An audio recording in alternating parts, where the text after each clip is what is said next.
Good morning. I don't know if anybody noticed, but it's football weather outside. We've got initial 53-man roster to talk about for the Indianapolis Colts. Probably some more maneuvering to be done today before they announce another 53-man roster at about 4 o'clock today. At some point, Shane Steichen will meet with the media, and we'll find out what's going on.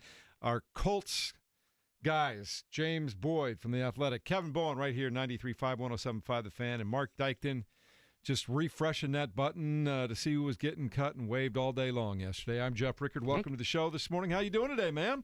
Doing all right, everybody? James? Yes, sir. Just to clarify, we will hear from Chris Ballard later today, but not Shane Steichen.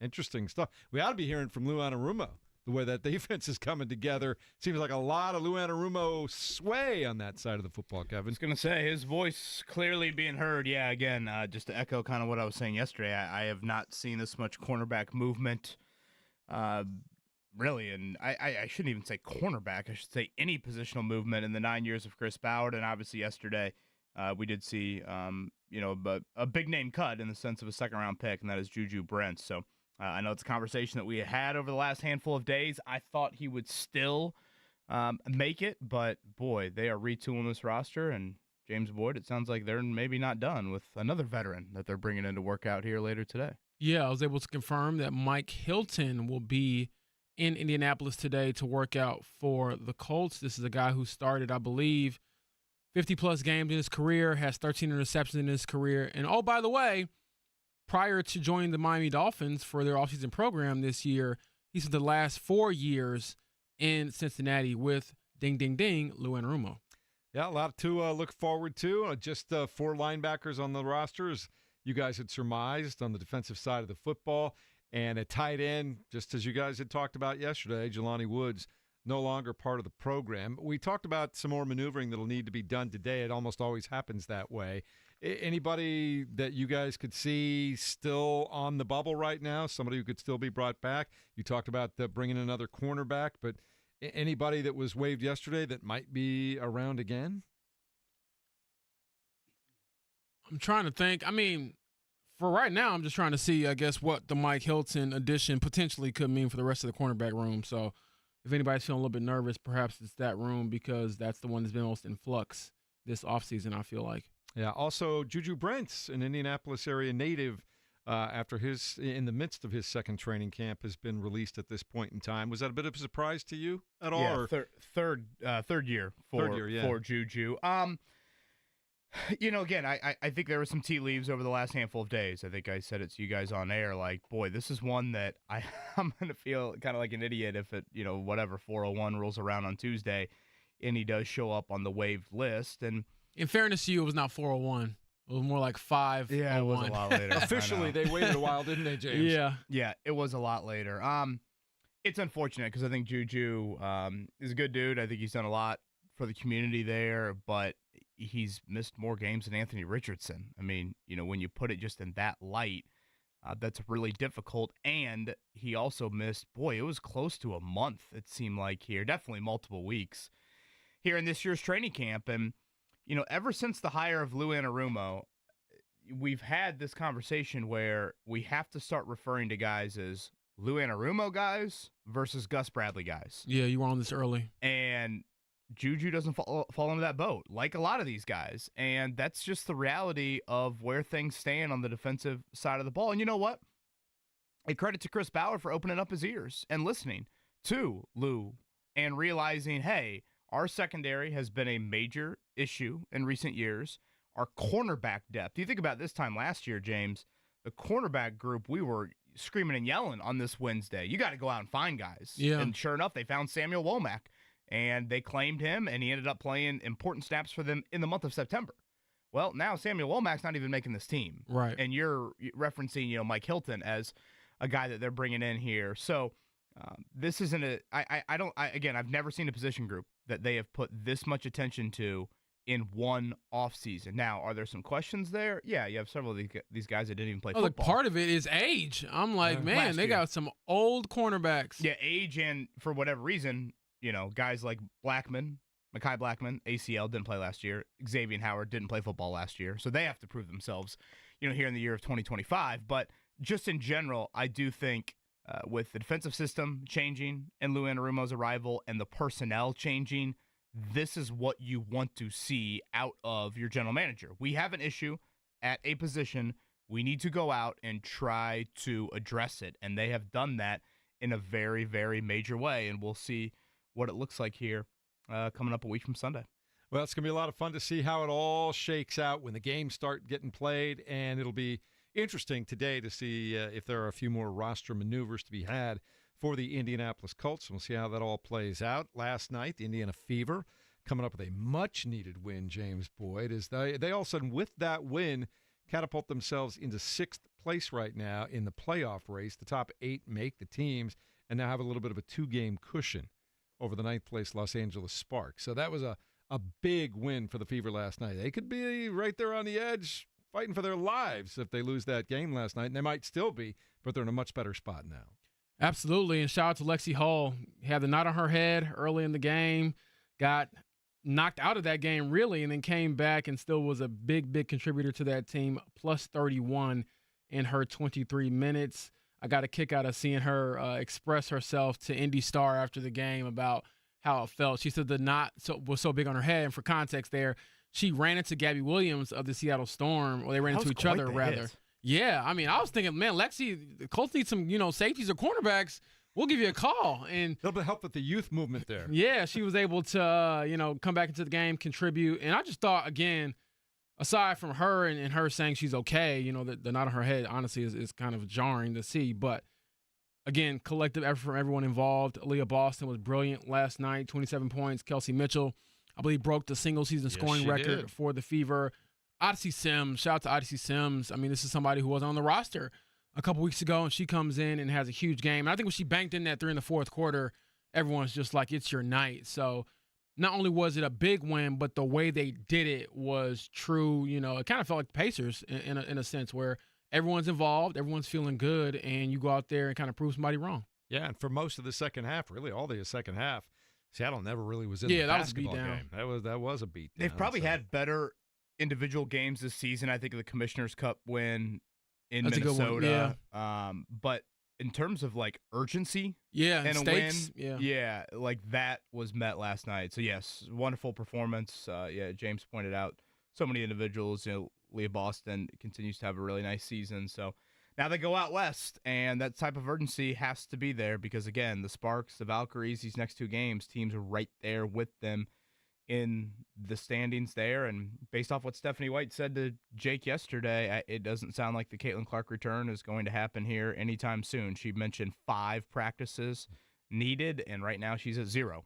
And we know how practices work when you're in season. You don't practice very often, maybe twice, maybe 3 times a week. So don't expect the return to Caitlin Clark anytime soon. So this bunch is going to have to try to continue to muster up what they did last night here for the final couple regular season weeks. Can I give a shout out real quick? Absolutely. Shout out to Q, listener of the show, fan of the show. I know he's dropped get off. A shout out, permanent shout out. Yeah, so I had 2 free tickets to the Fever game yesterday. I had given them away originally, and then the person I gave them to came back and said, "Oh, I can't make it." And I had honestly forgotten to give them away again. And so I reached out on Twitter yesterday, maybe 4:30, and I was like, "Hey, anybody want to go to the game? You got 30 minutes to reply to this tweet. Tell me why you love women's basketball." He replied, told me, "Hey, I want to show my daughter that the women can get it done too." So gave him the tickets. He tells me, I'm assuming he had a great time. And so shout out to Q, man. Got a chance to go to what I believe turned out to be a really good game and also a special night for Caitlin Clark, even though she didn't play. Everyone there got one of the T-shirts with her new logo on it from Nike. And, Caitlin Clark was here. That was sort of the theme yesterday for yesterday's game. So a cool environment for him and his daughter. So I'm glad those tickets went to somebody who could really enjoy them. Just saw Stephanie White rocking the new CC logo on the sideline last night. If you're superstitious, I guess keep it on. Yeah, don't take that thing off at this point in time. They can use all the help they can get as they try to head down the stretch. And we'll tell you more details on that coming up in just a moment. Any other big news around the NFL that surprised you guys or raised your eyebrows yesterday? I always kind of pay attention to some of the local names and what happens to them on cut down day. Carson Steele did get cut. Obviously, he was really one of the darlings, I think, of the NFL this time of year last year. So he got cut by the Chiefs. So, we'll see how the next 24, 48 hours play out. Oftentimes you see that headline and it's jarring. Oh, my gosh, said player gets cut, and then boom, it's a waiver claim, and they turn out to be in a situation that they're now coveted in again. So we'll see how things kind of play out there for him. So that was a name that I saw jump out there. If anyone cares, Sam Ehlinger got cut by the Broncos. They decided not to keep a third quarterback. The Colts did keep Riley Leonard on their 53-man roster. It's just kind of a roster numbers game. Some teams choose to play, some teams choose not to play. So, yeah, those are a couple names that stood out to me. And tonight we've got TJ McConnell night over at Victory Field. Are they have a bobblehead over there, I wonder, for him, or is just the Do not know about the night? bobblehead. But I'm again, not saying there is. I don't know. Just a question. I know about the first pitch, and I know TJ McConnell. Again, we're sliding into first base. We're moving runners over. I believe a hidden ball trick might be a nice I could totally see him doing that. Would be the most TJ TJ McConnell thing ever. Yes. I think every stolen base should be acknowledged as a TJ McConnell. Sure. As a statistic. I'm all for it. Yeah. So it should be a beautiful night over there. Autograph signing. Get there early. Autograph signing, yes. 5:30, I believe, for that. So, yes, TJ McConnell night over at the Vic. All right, we'll tell you all about everything else that happened in the world of sports while you were sleeping. We'll do it as we continue. And a big roster of guests that we'll tell you about next, too, as we continue on The Fan on a Wednesday, 93.5, 107.5 The Fan.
Good morning, everyone. If you're just jumping in your car or you're taking whatever transportation to work right now, you got the earbuds in. You want to know what's going on with the Indianapolis Colts. They have an initial 53-man roster. NFL mandated cut-down time, 4 o'clock in the afternoon yesterday. The Colts met that, didn't officially announce it for about an hour after that. Kevin Bowen, kind of what we had talked about yesterday, especially at tight end and cornerback, right? Well, tight end, certainly, yeah. I didn't think Jelani Woods would make the team. Corner, though, I thought Juju Brents would make it. So, yeah, that to me was a surprise. Now, is there merit behind it? Is there reason? Certainly, and we kind of went over that. The first segment, we'll continue to go over that throughout the day, but it doesn't sound like they're done at corner either. So it's pretty amazing how big of a 180 that position specifically has taken under Lou Anarumo. They kept 11 defensive linemen, which is so on brand for Chris Ballard. I don't know how you have room for all these defensive tackles, but that's typical Ballard. Just 4 linebackers, though, so we'll see what happens today. Waiver claims, usually you see those names start to trickle out around lunchtime, and Chris Ballard will speak to the media a little bit after that. 12:45 from what you guys had told me earlier, and James Boyd, they may not be done at cornerback yet. Yeah, they're bringing in Mike Hilton, per sources to The Athletic, and he will work out for the Colts today. So he could be another addition to this team. If you're looking at what he actually will bring, he's more of a slot guy. So I wonder if that's somebody they would look at to potentially back up Kenny Moore II, or considering they might play with more cornerbacks on the field this year under Lou Anarumo, just somebody else who's proven he can play at a fairly high level. He started on 50 games in his career, 13 interceptions in his career, and again, has played for Lou Anarumo for the last 4 years. So he's very familiar with the system. Kevin, one other question I want to ask you about 6 wide receivers. I don't think there were any real surprises there, but they had some good choices to pick from, did they not? Yeah, I thought the 6 were pretty clear. Nothing against Coleman Owen and Laquan Treadwell. I think both of them had really nice preseasons, and I think in a perfect world you would throw them onto the practice squad. But, the wide receiver group's been relatively healthy as well. I'd throw running back in there as another area that they should look to add, especially if Tyler Goodson is going to miss any time to start the regular season. I don't have really any confidence in a pass-catching running back for the Colts right now, so that would be something that I would look into as well. All right, we'll find out more about the Colts a little bit later on today. Last night over at the Fieldhouse, Indiana Fever improved their record to 20-18 on the season with a dominant 95-75 win over the Seattle Storm. That now means they are in 6th place in the league. The top 8 will make the playoffs. They're 3.5 games behind the 4th place Phoenix Mercury for a home spot in the first round. They are 2 up on LA for the 9th spot. That would be the first spot on the outside looking in. But a big night for Aaliyah Boston, Kelsey Mitchell, and Odyssey Sims, James Boyd. Yeah, shout out to Odyssey Sims. I believe she's like a former number 2 pick and has kind of bounced around the league in recent years, but she's contributed to this team very well. And you could just tell this team really enjoys being around each other, and obviously winning helps that, and they got a huge win last night. Yes, they did. Aaliyah Boston, 27 points, 9 rebounds. Kelsey Mitchell, 21 points. She now has 770 points for the season, a brand new, Kevin, Indiana Fever single-season scoring record for her. Bucket getter. She did it in college at Ohio State, and she has done it here in the WNBA. And shout out, speaking of the Big Ten, to Mackenzie Holmes. I know there were some people in the building last night that wanted to see the former IU all-time leading scorer, who unfortunately has battled injuries in her early W career, but a couple buckets late last night as she got in as that game started to get out of hand. So shout out to one of the more beloved Hoosiers there for Terry Morin. All right, and the Indiana Fever, as I said, move on without Caitlin Clark for the time being. 16 games in a row she's missed now for them, but the entire Fieldhouse and her head coach were wearing the new Caitlin Clark logo T-shirts from Nike last night, JB. Yeah, the logo to me looks better when you're further away from it. I feel like I can see it better because up close, I'm like, not really feeling it. But backing up, it looks better to me. So shout out to Nike. They think about these things a lot more than I do, obviously. They will play those ninth place Los Angeles Sparks on Friday at 10 p.m. out in Los Angeles. We'll keep an eye on that. Major League Baseball last night. The Cubs back in play, but they did not have a night. They lose to the San Francisco Giants late, 5-2. You did not stay up to watch that one, did you, Hell Mark? no. The first pitch was at like 9:45. No. I watched a little bit. I was not staying up late to watch it. Dodgers also out west beat up on the Reds 6-3. The final score there. Pittsburgh over the St. Louis Cardinals 8-3. And the White Sox lost to Kansas City 5-4. No joy anywhere for any of these teams that we follow regularly. Not a great night. Kevin, are you officially throwing in the towel on your Reds yet? Reds are dead. Well, it was fun while it lasted. Yep. Thank you, Rick Carlisle. And you're wearing the Plot Rickens T-shirt today, too. Indeed. I'm waiting for Jeff to tell me about Ellie De La Cruz running the bases to try and give me some uplifting news. Sure, I can pull that out. Was there anything about him running the bases well to get me over the 5 losses in the last 6 games? For the Reds? Like Mark, I was not awake to see that game last night. So that's how that goes. Over at Victory Field, the Indians also lost the Buffalo Bisons, but they will be playing again tonight at 6:35 on T.J. McConnell night.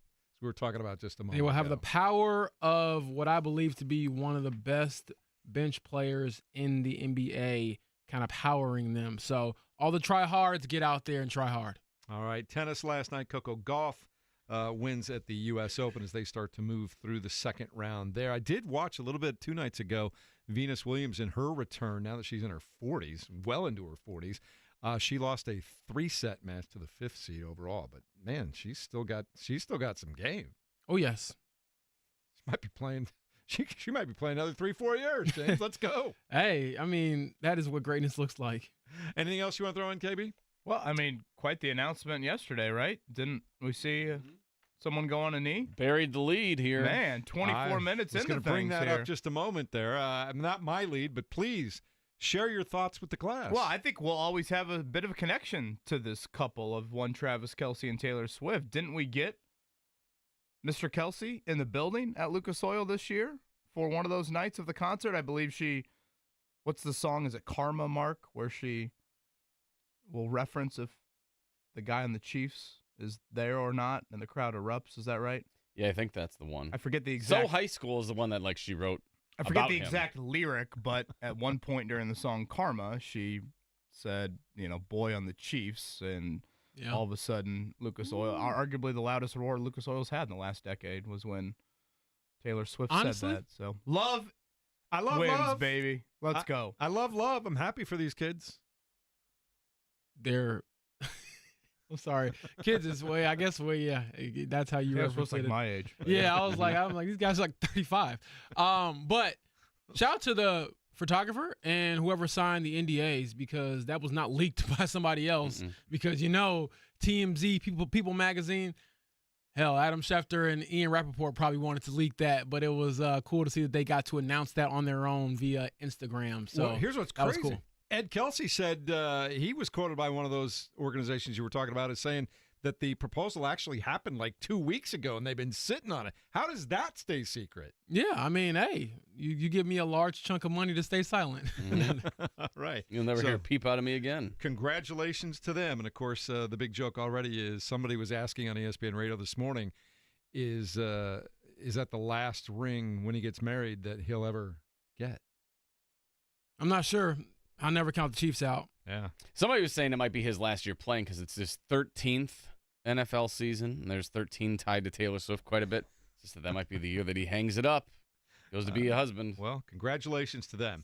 Coming up in a moment, we'll talk a little bit more about the Colts getting ready for their first week of the season now, as they are just a week and a half away. And if you step outside this morning, you're going to feel football weather. It's a little chilly out there this morning, comparatively. We'll talk about it next as we continue 93.5 and 107.5 The Fan. Not only was it long, but it was deep and wide. People excited. We'll get to the text line full-throated.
Mark, does Taylor Swift live stream that wedding whenever it takes place?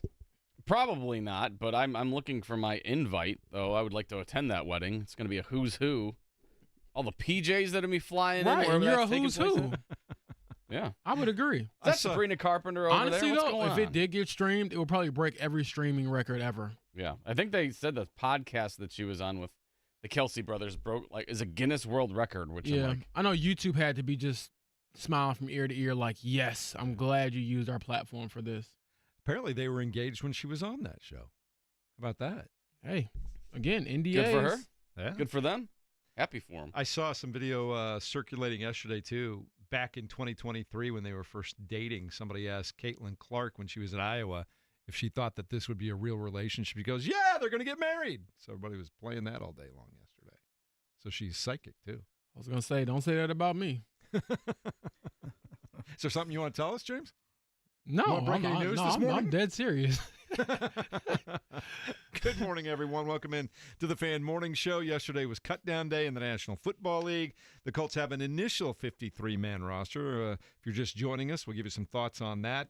I know, Kevin Bowen, you had put a couple of thoughts updating what your predicted initial 53-man roster was yesterday, and you went back and updated those things, and probably the one or two biggest thoughts you have are... Well, definitely the Juju Brents. Anytime you cut a second-round pick, still on his rookie contract, it's news. Jelani Woods, I don't think he's a former third-rounder, so yes, it is news. But again, I didn't think he was trending to be on the roster. I would say one certain positive over the last month. I mean, if you look at the Colts starters a week from Sunday against Miami, really they're going to trot out 21 of the 22 expected starters.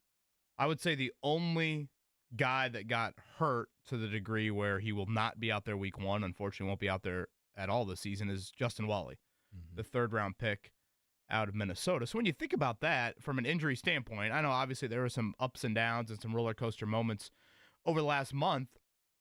That's a pretty good bill of health. And, Wally, while he was having a nice camp, I mean, he still was a rookie starter. It's not like whatever. It's one of the side of Lucas Oil Stadium guys that you have up there. So I would say overall a pretty good bill of health. James, they only put one guy on IR. They could have put two on IR to bring back Jalen Carlisle, and it doesn't sound like he's going to be out for too long.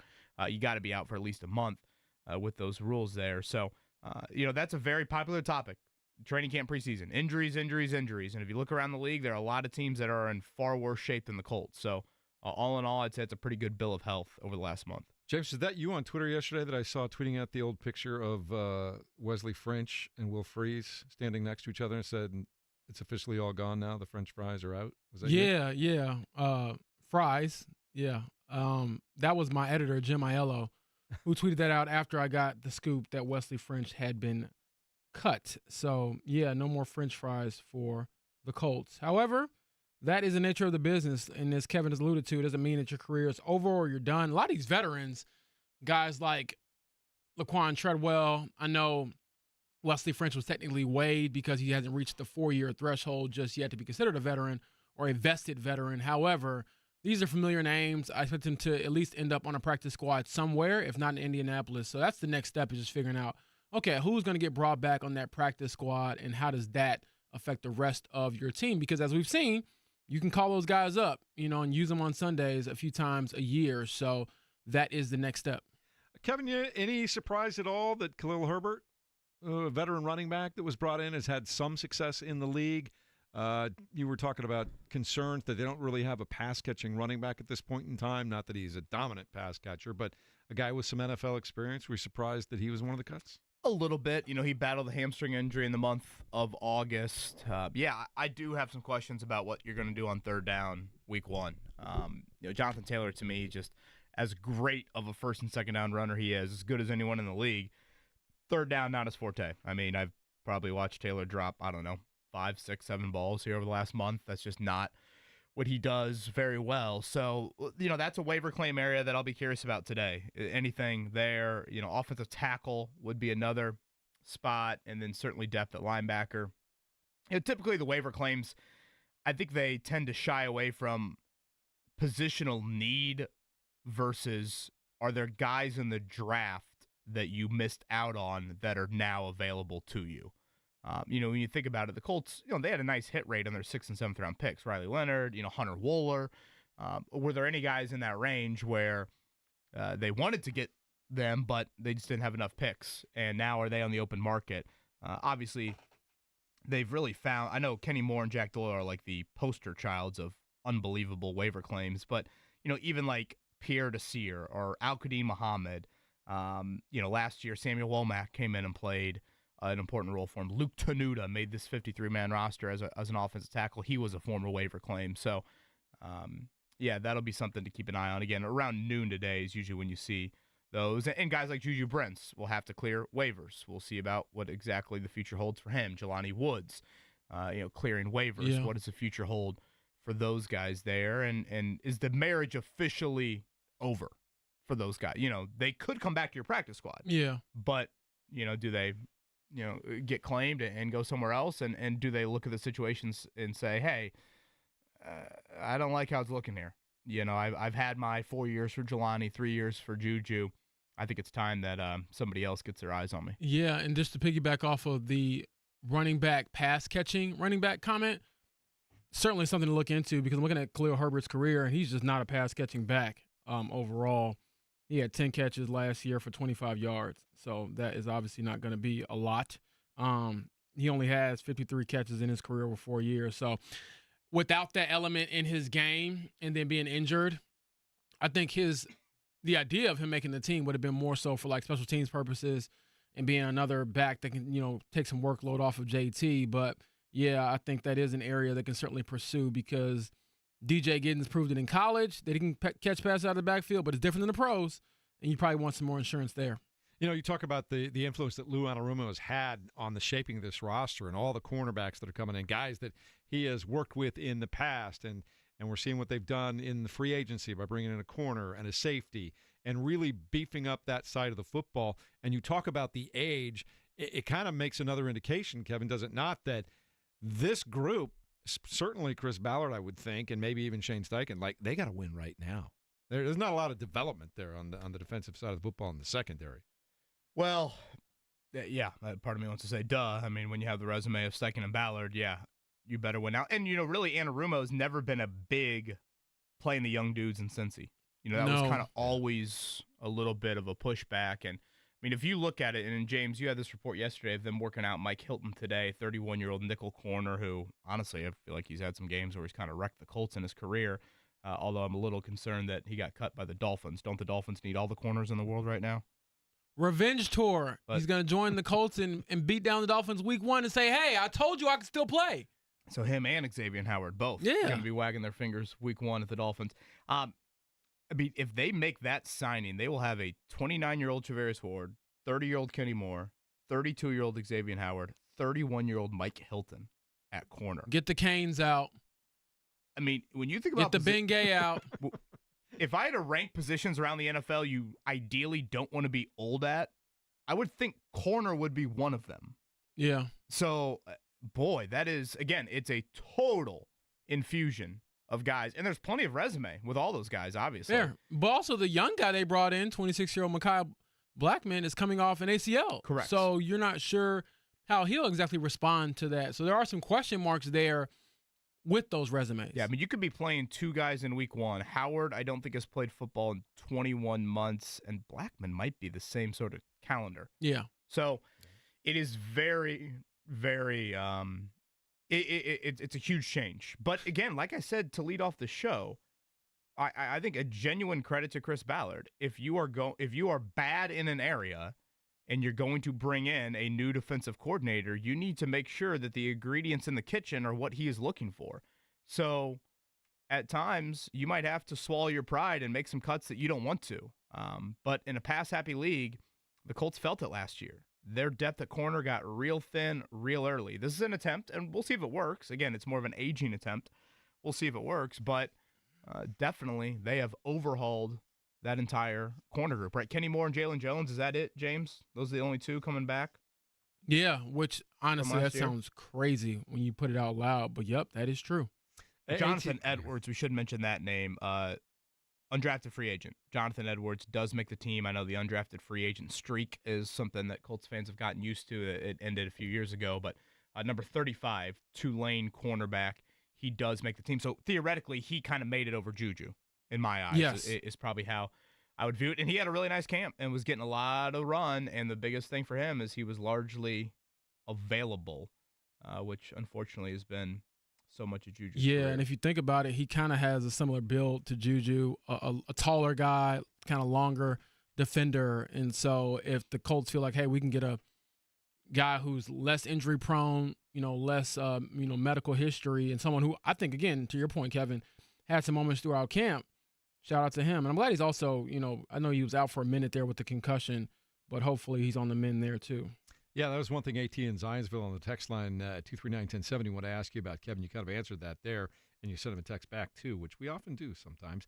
But he wants to know what he missed. What did Juju Brents at this level of performance, what did he do that they would cut him as a second rounder on his rookie contract? And I think just not being available. That catches up to you in the NFL. Yeah, played in 11 of 34 games. We talk a lot about Anthony Richardson's injury history. Richardson, 2 games missed due to benching, but he still has played in 15 of 34. So, Juju, James, I forget the list. It's boy, I think we might be close to 8 injuries, I think, in his 2 NFL seasons.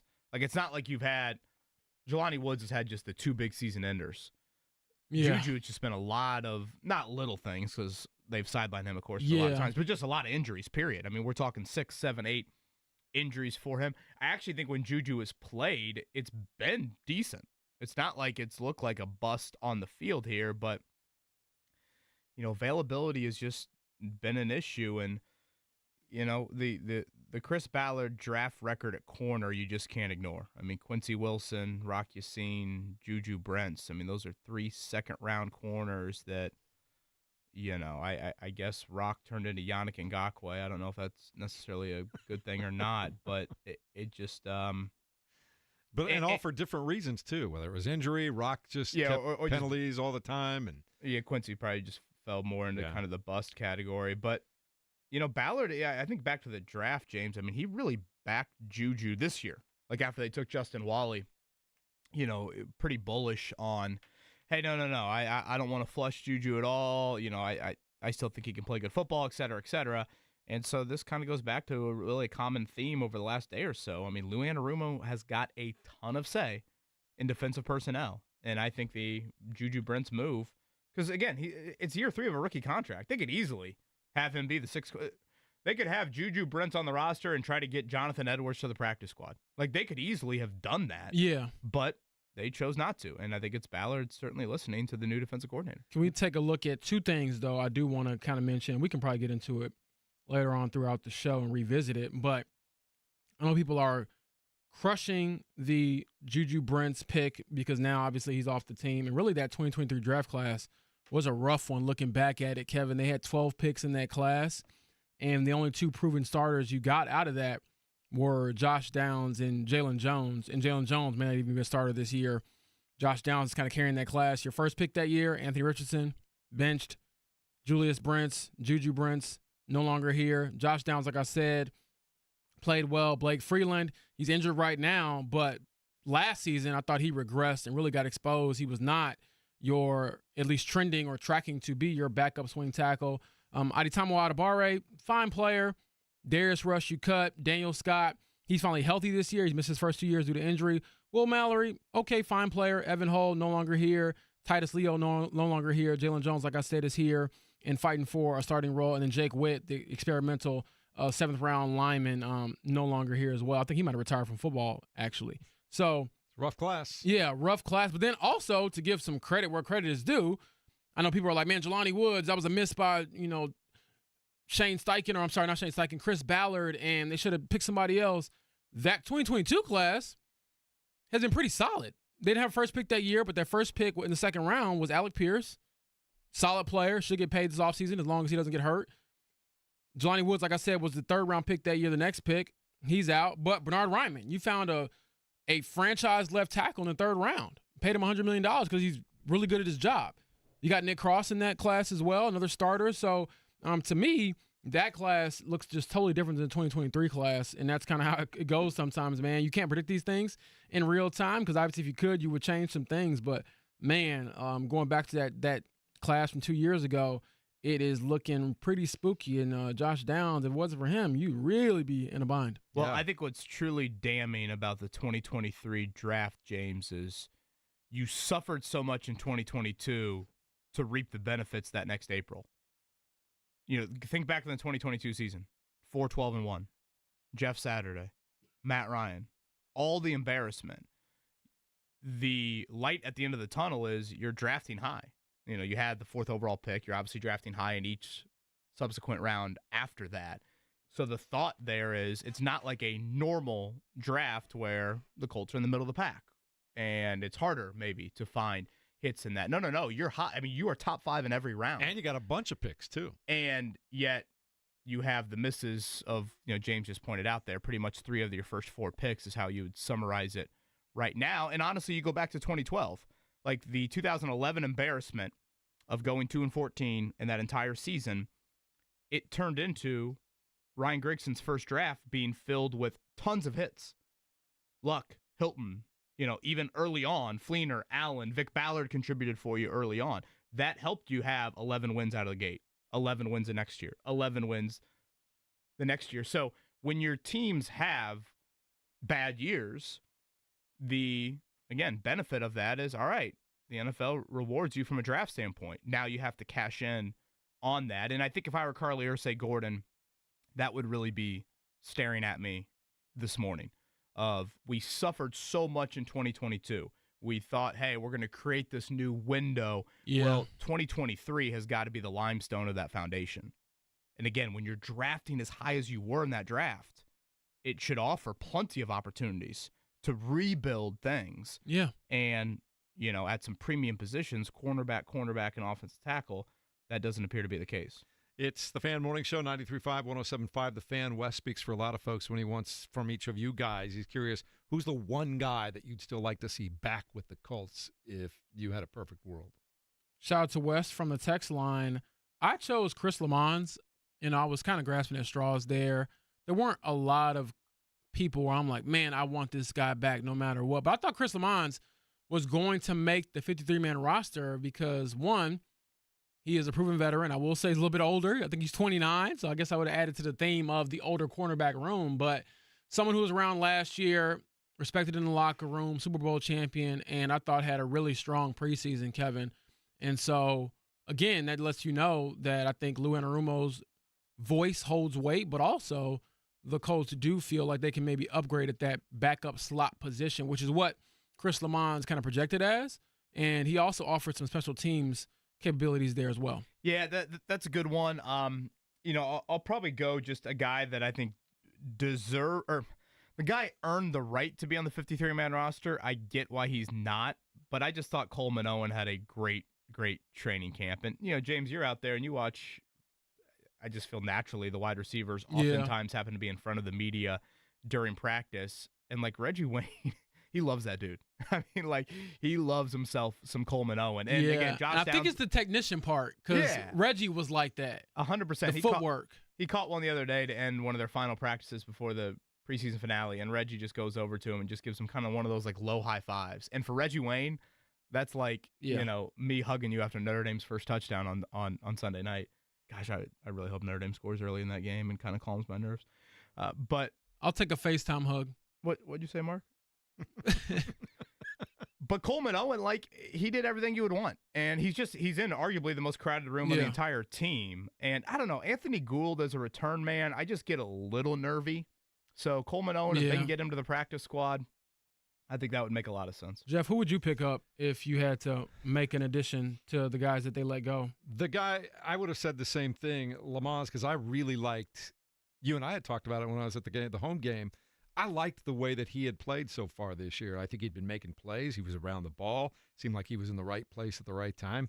But he's got crowded out, it felt like. And I wonder, they'll bring in a guy today, but I just wonder in that secondary if they could use at some point a guy like that. He's at least a practice squad guy if he doesn't get claimed by somebody else. Yeah, he's a veteran, though, so he got released, and so he can go wherever he pleases, which probably gives the Colts a good chance to retain him if they want to, and if he doesn't want to move perhaps around the country. And then another one to throw out there, Kevin, I thought about just now, Isaiah Land.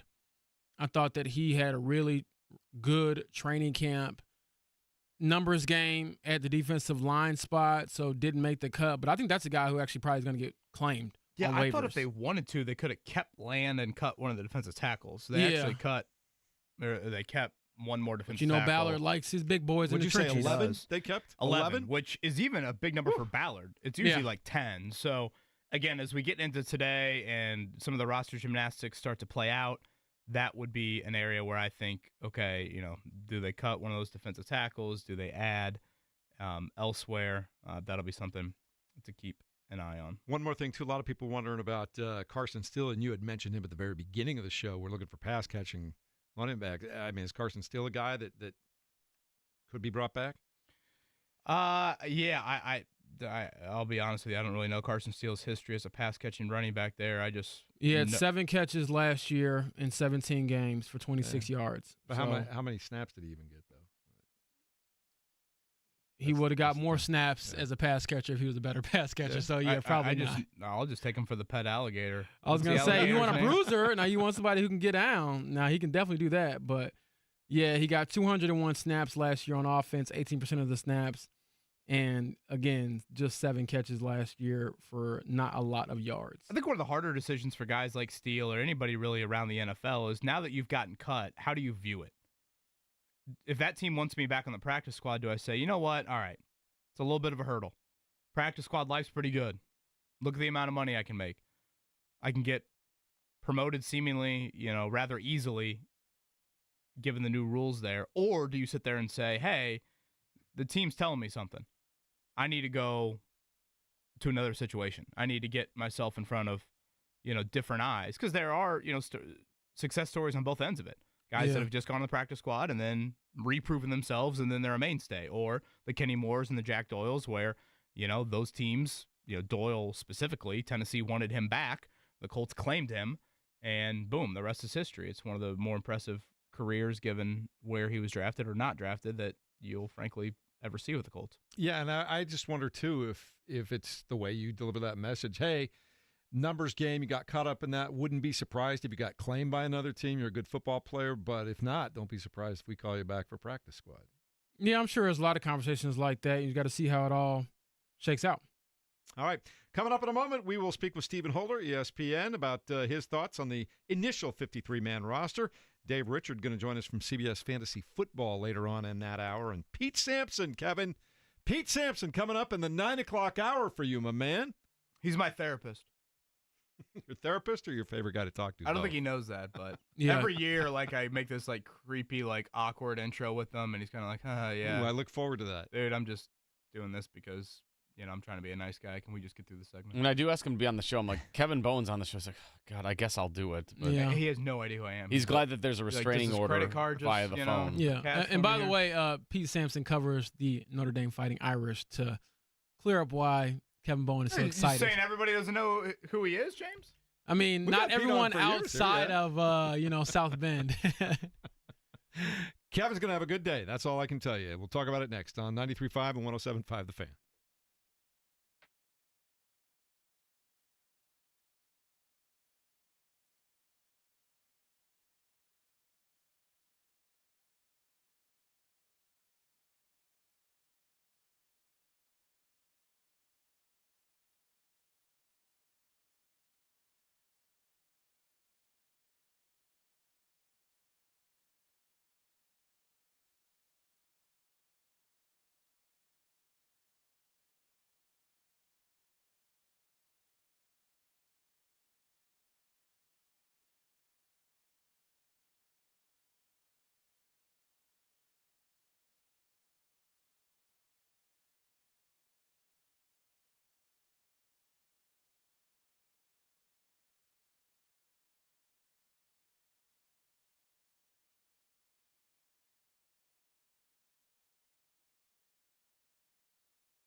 Good morning and welcome into the Fan Morning Show along with Mark Dykton, James Boyd, Kevin Bowen. I'm Jeff Rickard, and we're talking about the Colts' initial 53-man roster. They made that announcement yesterday. I was talking about beef. Huh? Well, I know we're getting there. I was talking about beef. I can smell it cooking. There, I love it. You're trying to start trouble early. I'm here for that. Kevin Bowen wanted nothing to do with the trouble, but you're pushing him into the corner. No, you can't duck it. No, you can't duck it. He's 6'3". He can't be over there ducking. We still see you in the bushes. Come on, man. Would you like to introduce our next guest, Kevin Bowen? A lot to get to. Stephen Holder with roster cuts and certainly a quarterback storyline that is very, very important for the and a big game, might I add. They got a great team down there, and I hope Notre Dame can pull it off. Notre Dame, Miami coming up this weekend. Stephen, did you have any words for Mr. Notre Dame, Kevin Bowen over here?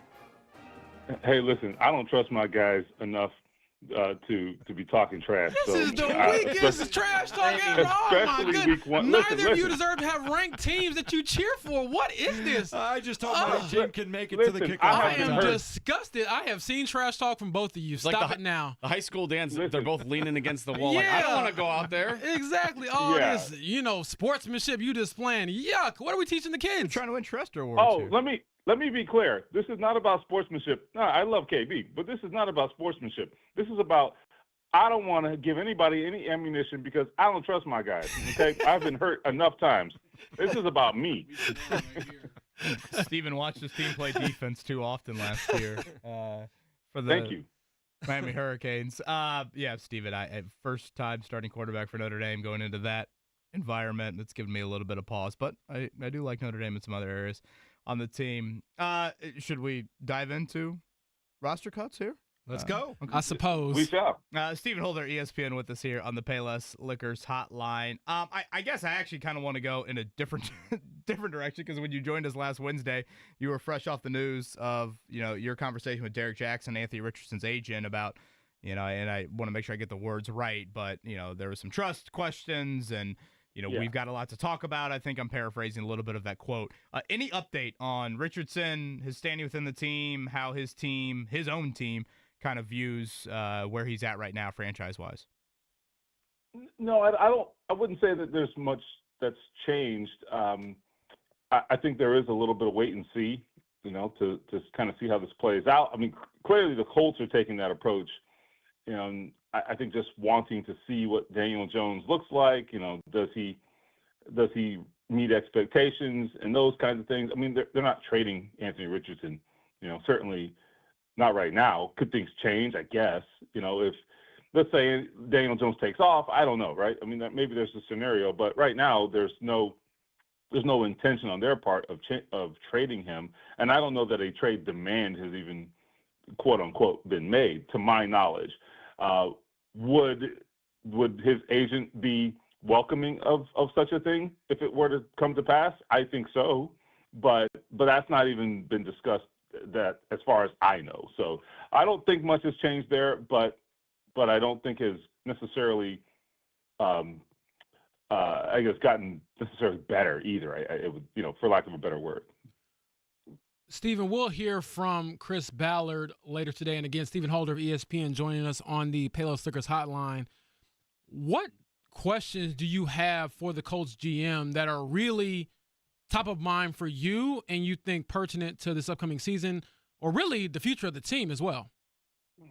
Well, I think there's two separate matters, I guess. For the current team, I think, this is they cut certainly two draft picks from a couple of recent drafts. I think Juju Brents in particular. I mean, I'm not saying it's a shocking news. It's not. He hasn't helped them at all. But I think he's got to speak publicly about that for sure. That's the guy. It was a second round pick. I mean, that's a really high pick. Okay, I don't want to gloss over that. I mean, I know people are like, well, yeah, he's never done anything for him, so of course they cut him. Yeah, but a second round pick, it takes a lot of it takes a lot of putting your ego aside to have to cut a second round pick, or maybe it's a blow to your ego, I should say, to have to cut a second round pick.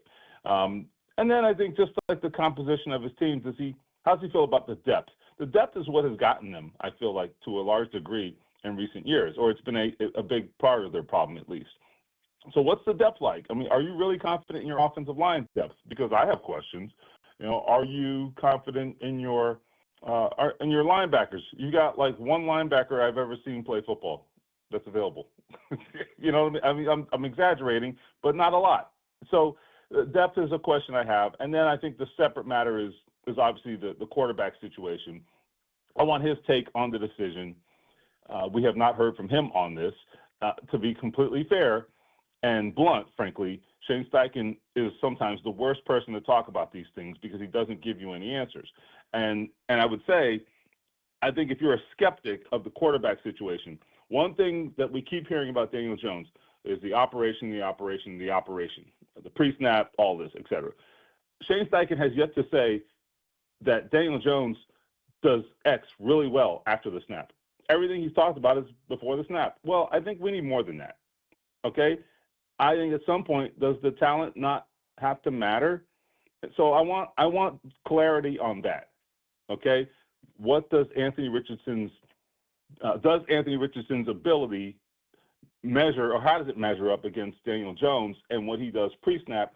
And walk us through the decision, I think, with a little more clarity. I don't think Shane Steichen did that by just repeating the same thing about the pre-snap stuff repeatedly. What are the biggest things you think you might see by the end of the day today? Well, I'm wondering about this Mike Hilton situation. I mean, he was cut by the Dolphins, I think. Yes. And so he's a corner that's played for Lou Anarumo, and apparently anyone who has ever played for Lou Anarumo is a prospect to sign with the Indianapolis Colts, if recent history is any indicator. So I'm interested to see if that goes anywhere, and if that does happen, I believe if the report I read is correct, I think he's supposed to work out today. If he signs, they probably have to cut a corner there, and I'm wondering who that is. So we'll see what happens there, but that could be a domino that falls today potentially. And Stephen Holder with us here from ESPN on the Payless Liquors hotline. Stephen, how would you describe what you think, how long the leash is for Daniel Jones compared to Joe Flacco's leash last year? It's interesting because I think if you're the Colts, I mean, it shouldn't be like super long, right? I mean, if Daniel Jones looks like the Daniel Jones we fear and the one that we've seen a lot of, I mean, you've got to be terrified, right? If that happens early in the season. On the other hand, you were very clear, Shane was very clear that he's our guy. So if you walk that back, I mean, you kind of lose some credibility there. I don't know. So I think I'm not saying he's boxed himself in, but he did kind of lay down a gauntlet there by saying he's our quarterback for the season. Of course, they did say that about Joe Flacco when they benched him, and 2 weeks later we were having a different conversation. So I don't know. I really just think it boils down to, is he helping them win? Are they winning? Is he helping them win? And is it sustainable? And we have no idea right now. I think the range of possibilities for what Daniel Jones can be is pretty wide, frankly. That spectrum is pretty big for me. So I'm very interested to see how it plays out. I heard you say earlier in the week that you felt like Shane Steichen was like a pretty early Daniel Jones lean in this whole, quarterback competition, quarterback battle. Is there a particular time in the offseason you felt like that he started to, I guess, side with Jones? I mean, obviously we saw Anthony miss 7 of those 9 spring practices. Is there any, I guess, just kind of further context around that general thought? Well, it's interesting. It's funny. It's kind of like after the fact, you sometimes get clarity when you go back and I would say hindsight is 20/20, but you might see something at the time but not understand the totality of it or the context of it. And I would say a couple things.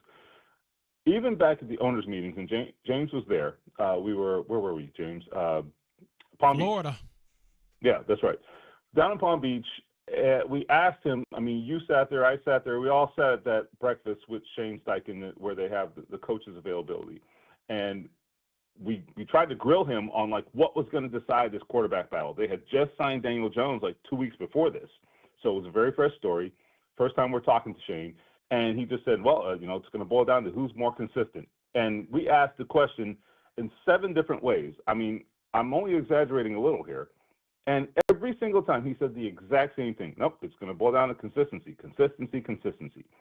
And I walked out of there thinking, well, he ain't talking about Anthony Richardson. Yeah. And at that very moment, so like the last week of March, I walked out of there like, wait a minute. He's talking about he's talking about Daniel Jones, which we could debate whether he's consistent, but he certainly wasn't talking about the guy who completed 47% of his passes. So why did I maybe back off of that thinking, well, Anthony was having a pretty good camp by his standards, at least his best camp. So I thought it was competitive. And I said, well, you know what? Maybe this thing is really up for grabs. And then, of course, it went a different way. But there were other instances I think about, just conversations and little things that I picked up on that I don't know that he ever got out of that lane, Shane. I really believe he was always leaning toward Daniel Jones. I'm not saying that's wrong. I'm not criticizing it. I'm just putting it out there. I think he was always leaning that way. So, Steven, when you look on the defensive side of the ball, we've seen a lot of movement in the cornerback room, and a lot of these guys coming in are older players, and Mike Hilton, as you mentioned, is working out for the Colts today. He's an older cornerback. How much faith do you put into that, and how much faith can the Colts put into that when potentially you could be starting a guy like Xavier Howard who hasn't played in over a year? I'm skeptical. I got to be honest. I mean, I guess I want to trust Lou Anarumo. I mean, I think he's earned it. But has he, though? Do you think he's earned that? Just because, I mean, the last time we saw his defense, it wasn't good. Now, he was good a few years ago with some better players, granted, right. But has he earned that? Because if you're Gus Bradley, you got to be thinking, yeah, my defensive schemes might have been different, but you never gave me this kind of help. Well, that's fair, right? And I think there's also a knock that's a little bit of a knock on Anarumo that's been out there, which is that he doesn't favor young players, and that clearly seems to have credibility, that accusation, okay? Because if you ain't 30 years old, he's probably looking at you a little sideways around here, it looks like.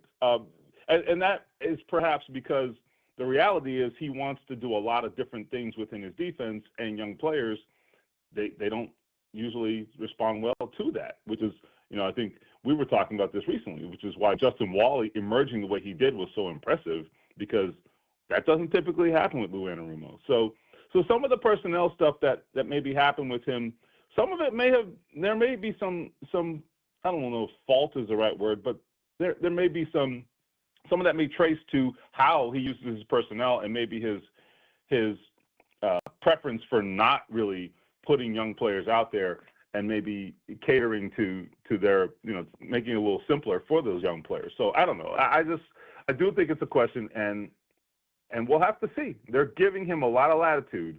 Chris Ballard and Shane Steichen are giving Lou Anarumo a lot of latitude here, and we'll see whether they're right or wrong about that. Stephen Holder, thanks for stopping by as always. Try as he might, James Boyd couldn't get any traction going on the Notre Dame Miami both of you guys matchup. make Good luck me on sick. Sunday, Stephen. Oh, this Good luck. Man. We got to bring back hatred in sports, okay? All this sportsmanship talk, yuck. Teach the kids better, May the best okay? team win. Oh, Lord. Lame. Have a good day, Listen. Stephen. We'll talk to you soon. We'll pick this up in the media room. Yeah. Oh, yeah. Then we'll get the unfiltered KB and Bring your unfiltered phone, Stephen Holder. JB. Yeah, your I'll wear a wire. How about that? Yeah, you Need make me something sick, like Kevin. that. I do love you, though, but, man, You you get make all me fired sick. up for Notre Dame and give you a chance to start going after somebody, and they're like, good luck. You got to come to the Way to go. James Boyd School of Trash Talk, where you talk as crazy as you can before the game happens. And if you lose, you lose your number. People just can't reach you. And then if you win, you make sure everybody else's number still works. And they answer the that how phone. that works? That's how it works. Maybe you'll get a little more chesty after you talk to Pete Samson. Maybe that'll help. I'm listening to Tyrese Halliburton yesterday. Was that Logan Paul, Mark? Yeah. And- Tyrese Halliburton making his second public comments was on the Logan Paul podcast. Tyrese Halliburton from the James Boyd School of Trash Talking. He's like, I delete social media during the playoffs, but you better believe after each game winner, I'm restarting that thing right away. Thank you. This is why I love Tyrese Halliburton. He is an honest man. Let's all be more honest with you our hatred. run from the music when you don't like it, and Absolutely. boy, you face it. Look, I was the first exactly person when you hear the song you criticizing Tyrese for skipping out of the media after one of those Cavs games where he had a stinker. And in my mind, I'm thinking, you know what? I might have done the same thing. But you were all fired up for Notre Dame the other day. You're ready to go. like it. Am I not fired up? I don't know. You sound kind of like, I don't know. things go I'm okay. not really buying it right I now. hope it goes okay. I'm extremely fired up. I wasn't born into a Catholics versus convicts culture. Was that was that a little bit more? I know it's more your age range, Jeff. Was that as prevalent as everyone says? Yes, it was. My And favorite that thing. was even before social media, and it was huge. A tad overblown. I'm not going to go out and say that Notre Dame had a bunch of choir boys on those teams either. Certainly not. My favorite thing from the Halliburton interview was he said if they would have won the championship and he hadn't torn his Achilles, the plan was for him to come out at SummerSlam with John Cena in full heel mode with the Larry O'Brien trophy and walk it out in front of New York City. I'm like, that would have been Man. epic. You might have lost. Your head would have literally Oh, exploded. I would have cheered for him because he said that he's like the amount of hate I would have gotten. He's like I would have soaked it all in. He would have loved every second of it.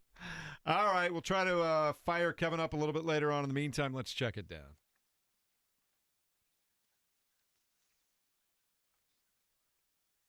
It's one of the biggest college football games of the week coming up this weekend. Notre Dame, Miami. Correct. And I am extremely fired up. But trust me, non-Notre Dame people don't want to hear Notre Dame people go any crazier than needs to be. People hate Notre Dame enough. So you're just worried about protecting the brand? Is that what it is? We have to protect the monogram. We have to stay independent. All right, pro football. Where's Lou Holtz when you need him? Yeah. Get Lou Holtz out here. He He'll would fire have you some up. things to say. Yes. Colts have made an initial 53-man roster with a couple of cuts yesterday. Not a couple, several cuts yesterday. But the most notable, probably Juju Brents, the local kid who was in his third season.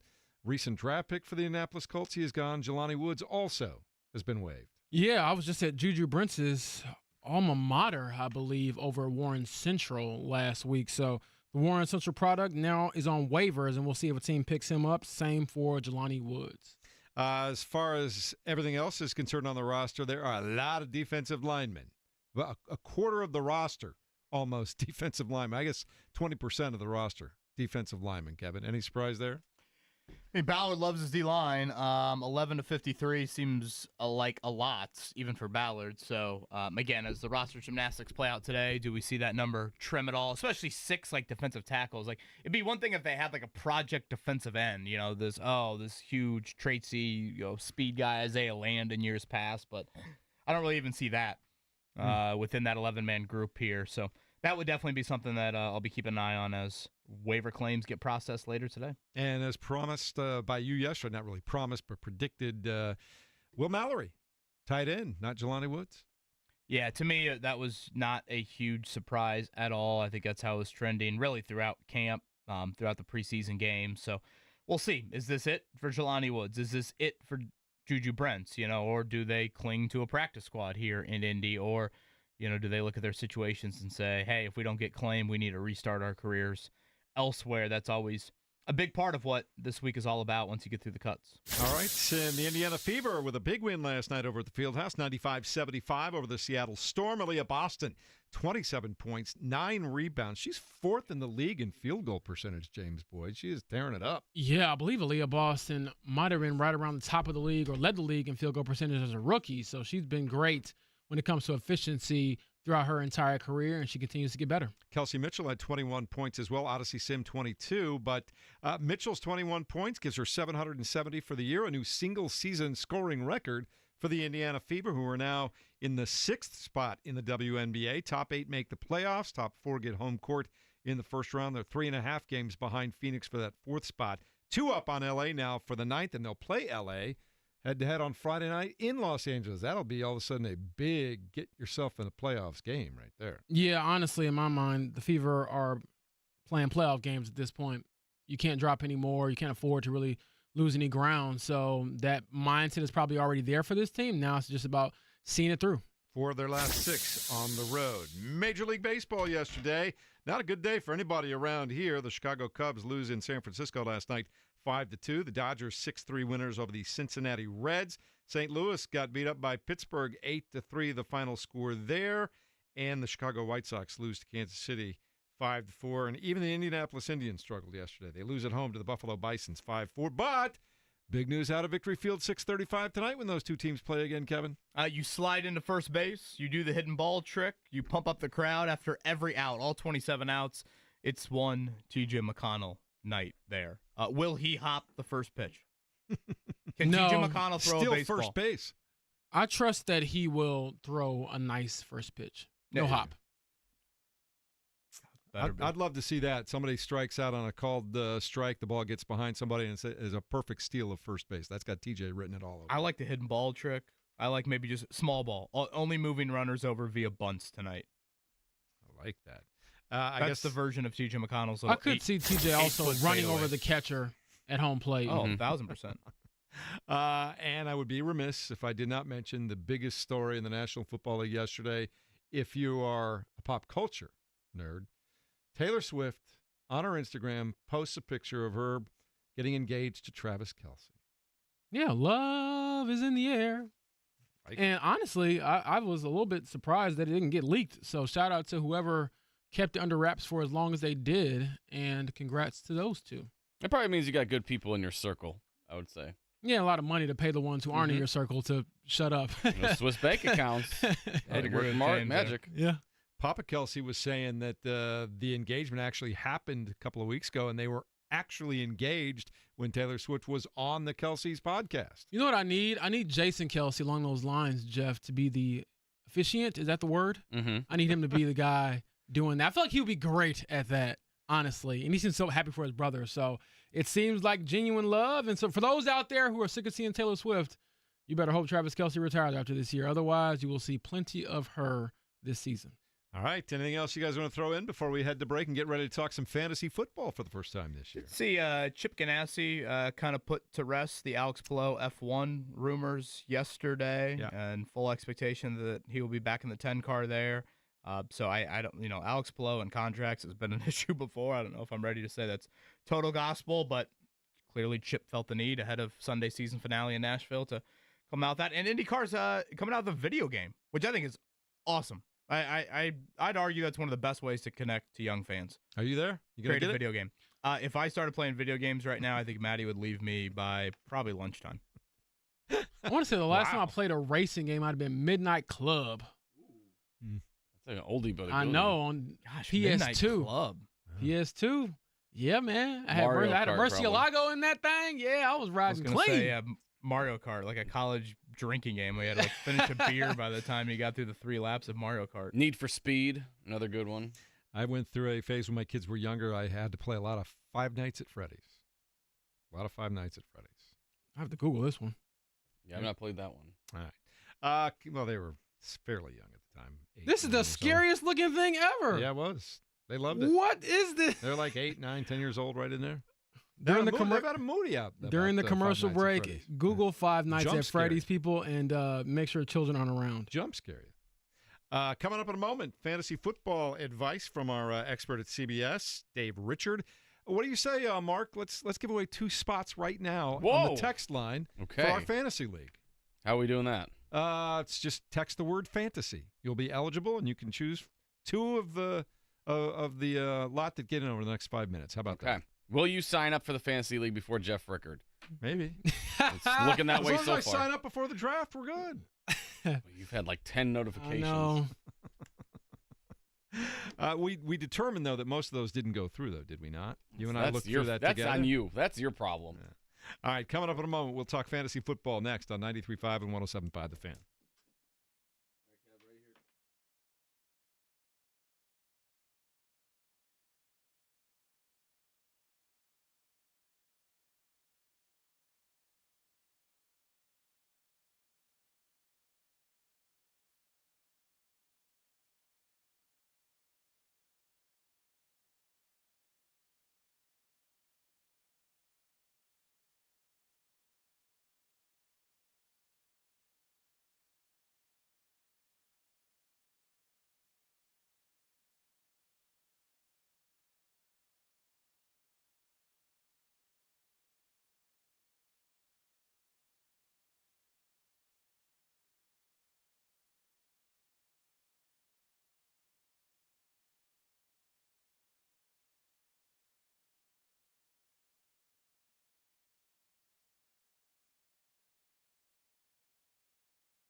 Do we have two new players in the Fan Morning Show Fantasy Football League? Mark Dykton, as we get ready to talk about this.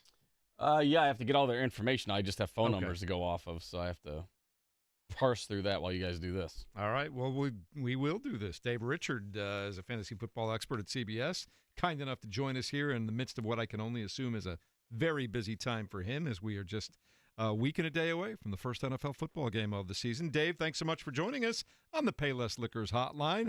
How many leagues you think you'll be doing this year?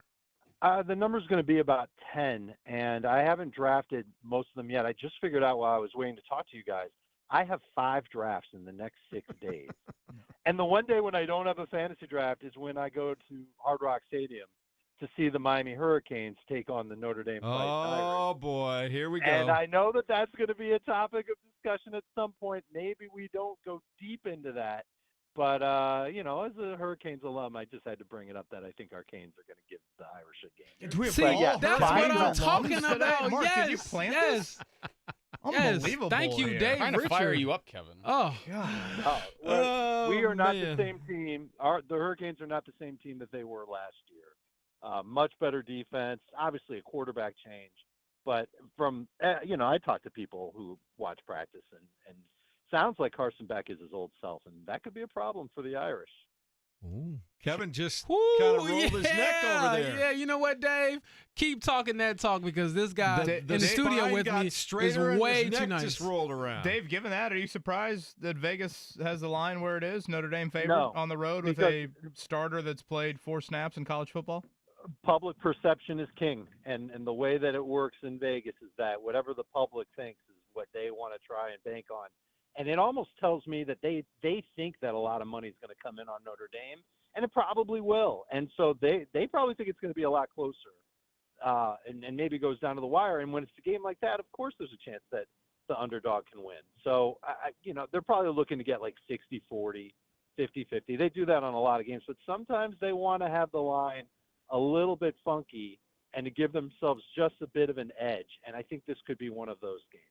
All right, let's talk some fantasy football, Dave. That's why you're here. So I have a question, really kind of a 2-part question, which I'm not a fan of, but I've got to ask it this way. Sure. As fantasy football philosophies evolve, with 0 running back, where you wait until you get your first running back until you've filled up all your top receiving spots, that seems to be out of favor now. What's the best general philosophy moving forward these days? So I still think getting at least one really good running back is a really good idea, but it does depend on how big your league is, what do catches count for, how many receivers do you start.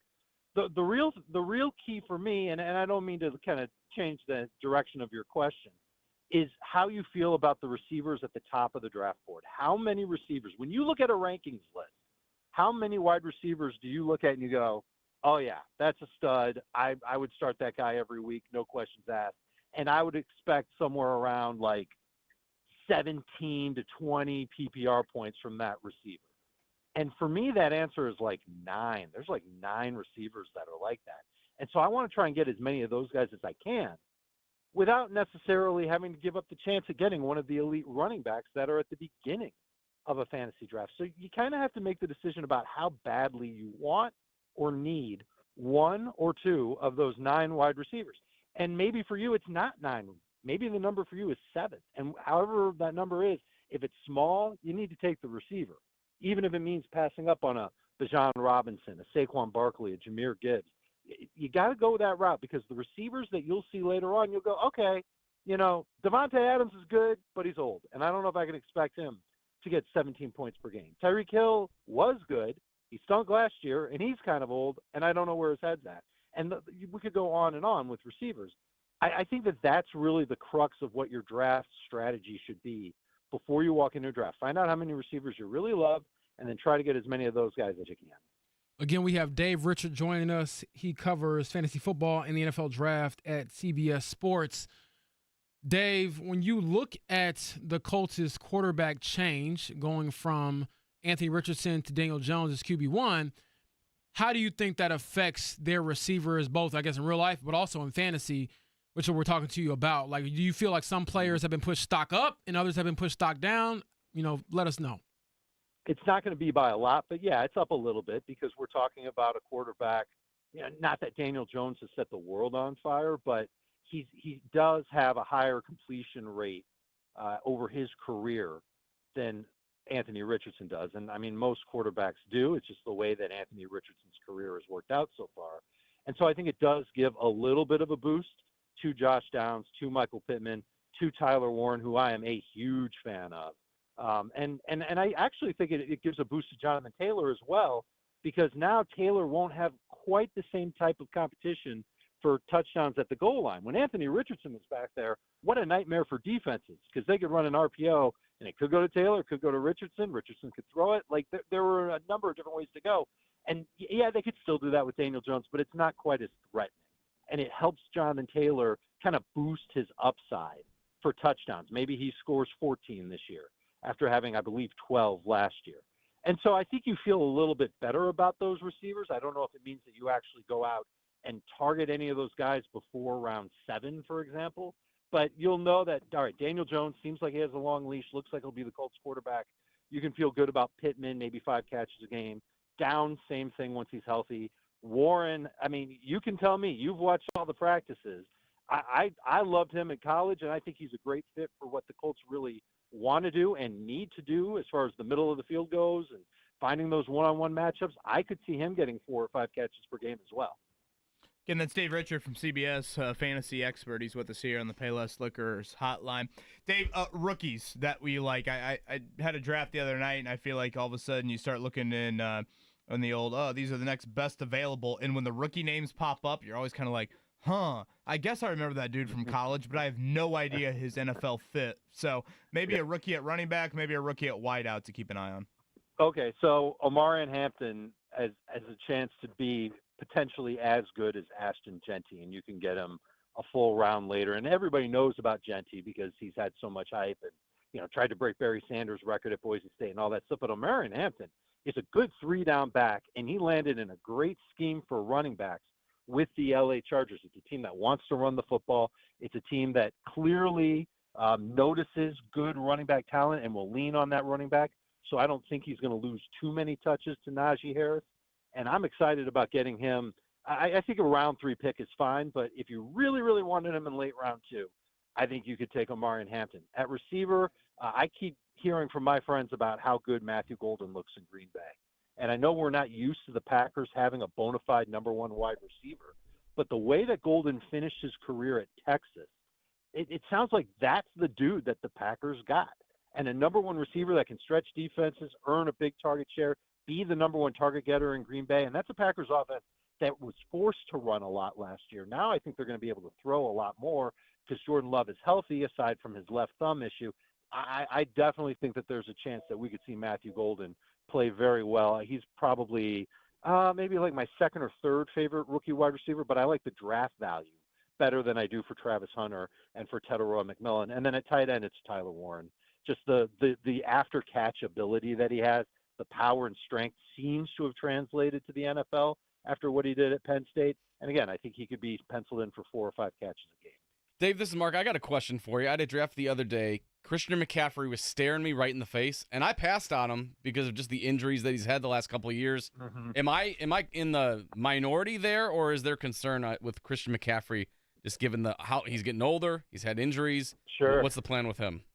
So, Mark, you've got CMC PTSD, and that's something that about half the people in fantasy football have, because about half the people in fantasy football have had Christian McCaffrey and then lost him to an injury. It's happened 3 times now over the last 5 years. It's kind of a problem when you think about it, but if you know that he's healthy and you know that the 49ers offense is kind of thin on talent outside of McCaffrey, Kittle, Ricky Pearsall is a breakout wide receiver. I really like him a lot too. His game is great.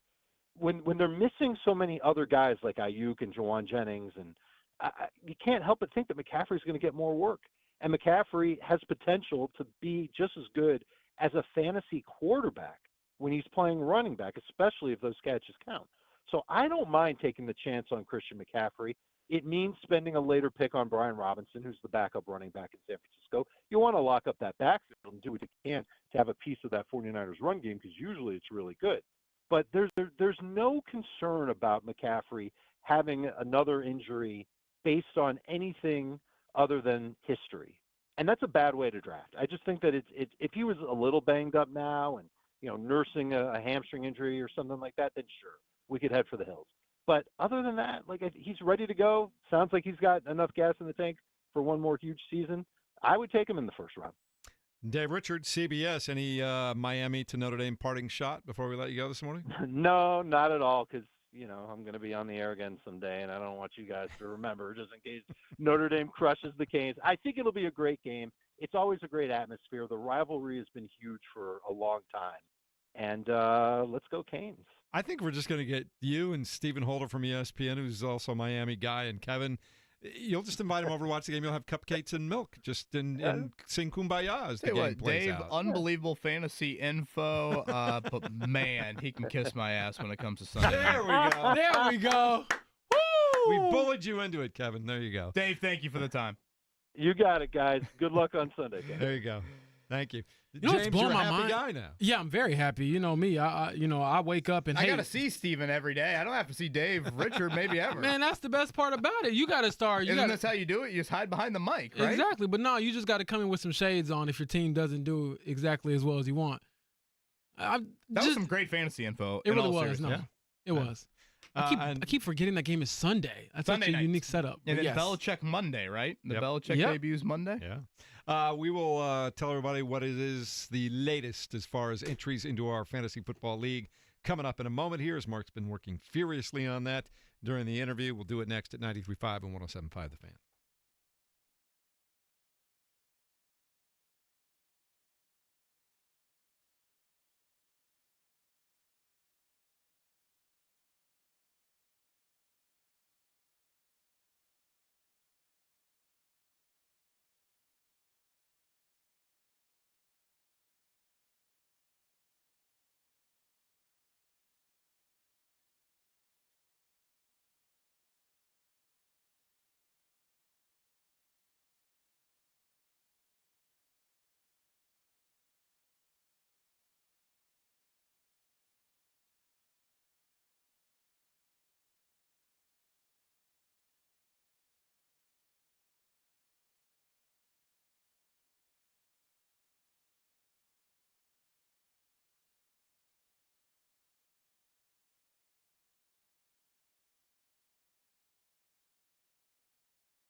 Well, we finally got Kevin Bowen all fired up for Notre Dame Miami.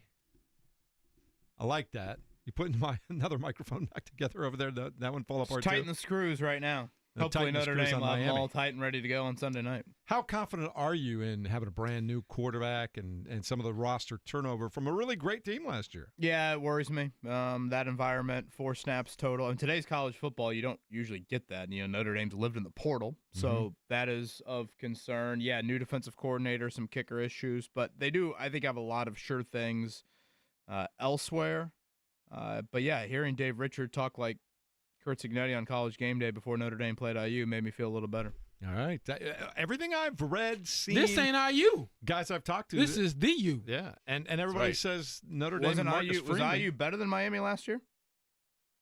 That's last year. Yeah. I got amnesia. We flipped the calendar, Now, baby. Here Yeah. comes the talk now. It's full-throated now. Yeah. But everything Whoa, I see, whoa, Marcus whoa, I Freeman didn't- yeah, says yeah. he's reloading with incredible talent. Everybody I've talked to and seen and read says Marcus Freeman is loading it up. I man. like Notre Dame to be a playoff team. Full-throated. Did you hear that? Mm-hmm.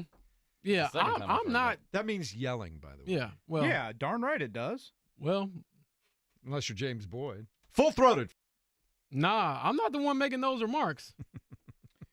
A text here, I feel like comfy seat Ballard would have kept Juju Brents. James Boyd, do you view this as I'm on the hot seat, we can't be banking on oft-injured dudes? Maybe, but at the end of the day, he played 11 games in 2 years. So whether he's on a hot seat or not, you're coming down to choosing a roster spot for a guy you just cannot rely on to stay healthy. And similar to Anthony, he couldn't make it through the preseason healthy. I think maybe his prospects look a little differently if he had just been available for the entire training camp and all of preseason, but he wasn't. So, again, Anthony obviously is a much bigger decision as far as his future goes, but I don't blame them for moving on from They Juju at all. kept an undrafted free agent over him. Could you have tried to keep Brents and slid the undrafted guy to the practice squad? Could you try to do both? Obviously not rely on Brents to be a starter, be the 6th corner for you, and see out more of the rookie contract. It is only year 3 for him. Juju Brents, for what it's worth, thought he was a great scheme fit for Lou Anarumo. I think the injuries is just did him in. And at some point, you want to move on from that. And perhaps that is a bit of pressure that he's feeling. But like I said, when you're hurt all the time, it's hard to, want to keep you over anybody, quite frankly. It doesn't matter where you're drafted if you're not available to play. Availability. They always talk about that being a big ability. Mark, we have a couple more spots full. We have 2 more left to award. We'll do that, one tomorrow and one on Friday. Then we have the draft next week. Does that sound like a plan? Uh-huh. The plan at this point is to see how many people can sign up before Jeff gets in there. I'm going to wait till right before the draft at this point. You're going to now. get kicked out. I was going to say You're going to get that kicked out. is going to go terribly. My login. I forgot my credentials. Oh, jeez. Do we have any prize for I the drafted winner? Spencer Schrader. What now? Any prize for the winner? I think we're working on it. I think we can. Something cool. We've given stuff something out cool. before. I Yeah. think Cluster Truck has stepped up in the past, or Big Lug and all that. So I think we can figure something out. Mark's just naming brands out loud, putting their Toys feet, R Us, putting their feet to Best the fire. Buy. I was going to say Toys R Us. Toys What R a Us. time. He just Toys wants R stuff. Us sounds Hey, great if you He's got how thinking about of his birthday this? coming Christmas is up. what you're thinking of. Cracker Barrel. You need some good pub these days. Why don't you sponsor the fantasy draft? Get your asses in here. I could get behind a Cracker Barrel gift card. We'll do the entire draft in rocking chairs. What do you guys say? Yeah, you can play checkers in between. That's picks. right. The pin game too. They have the Game. best Get a pancakes. Charleston shoe at the ever. store. It always frustrates me. Coming up in a moment, we'll talk more Notre Dame football. Kevin, you ready to go? Pete Samson from The Athletic, Kevin's personal therapist, stops by next. 93.5 and 107.5 The Fan.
some James Boyd with that music, I'll tell you that right now. Yeah, I feel so triumphant right now. I feel like the heaven's gates have opened. Notre Dame has won Sunday night, Kevin. It's all happening. He's definitely moving me below the waist and between the legs right now. Thank you, Mark Dykton, for that. You just made Man, both of y'all. You just made Mark clip Dykton's day. both of them guys. Yeah, I think I'm You safe want me today. to lie? You want me not to paint some vivid imagery? No, I don't want you to paint listeners out anything. there? No. No? Okay. all right. Welcome. I'll just turn my mic off then. Welcome into our next guest, Pete Samson from The Athletic. He covers Notre Dame football. And, Pete, all I can tell you is Kevin Bowen is excited to speak with you about Golden Dome football. Yeah, it's a little early for some of the imagery we've got. That's what I'm trying to tell him. Pete, I apologize, but I was trying to resemble maybe some of your vivid imagery as a writer. You do a tremendous job, so thank you for the content. I don't know if that's the smoothest transition that I've ever tried for, but nonetheless, here we are.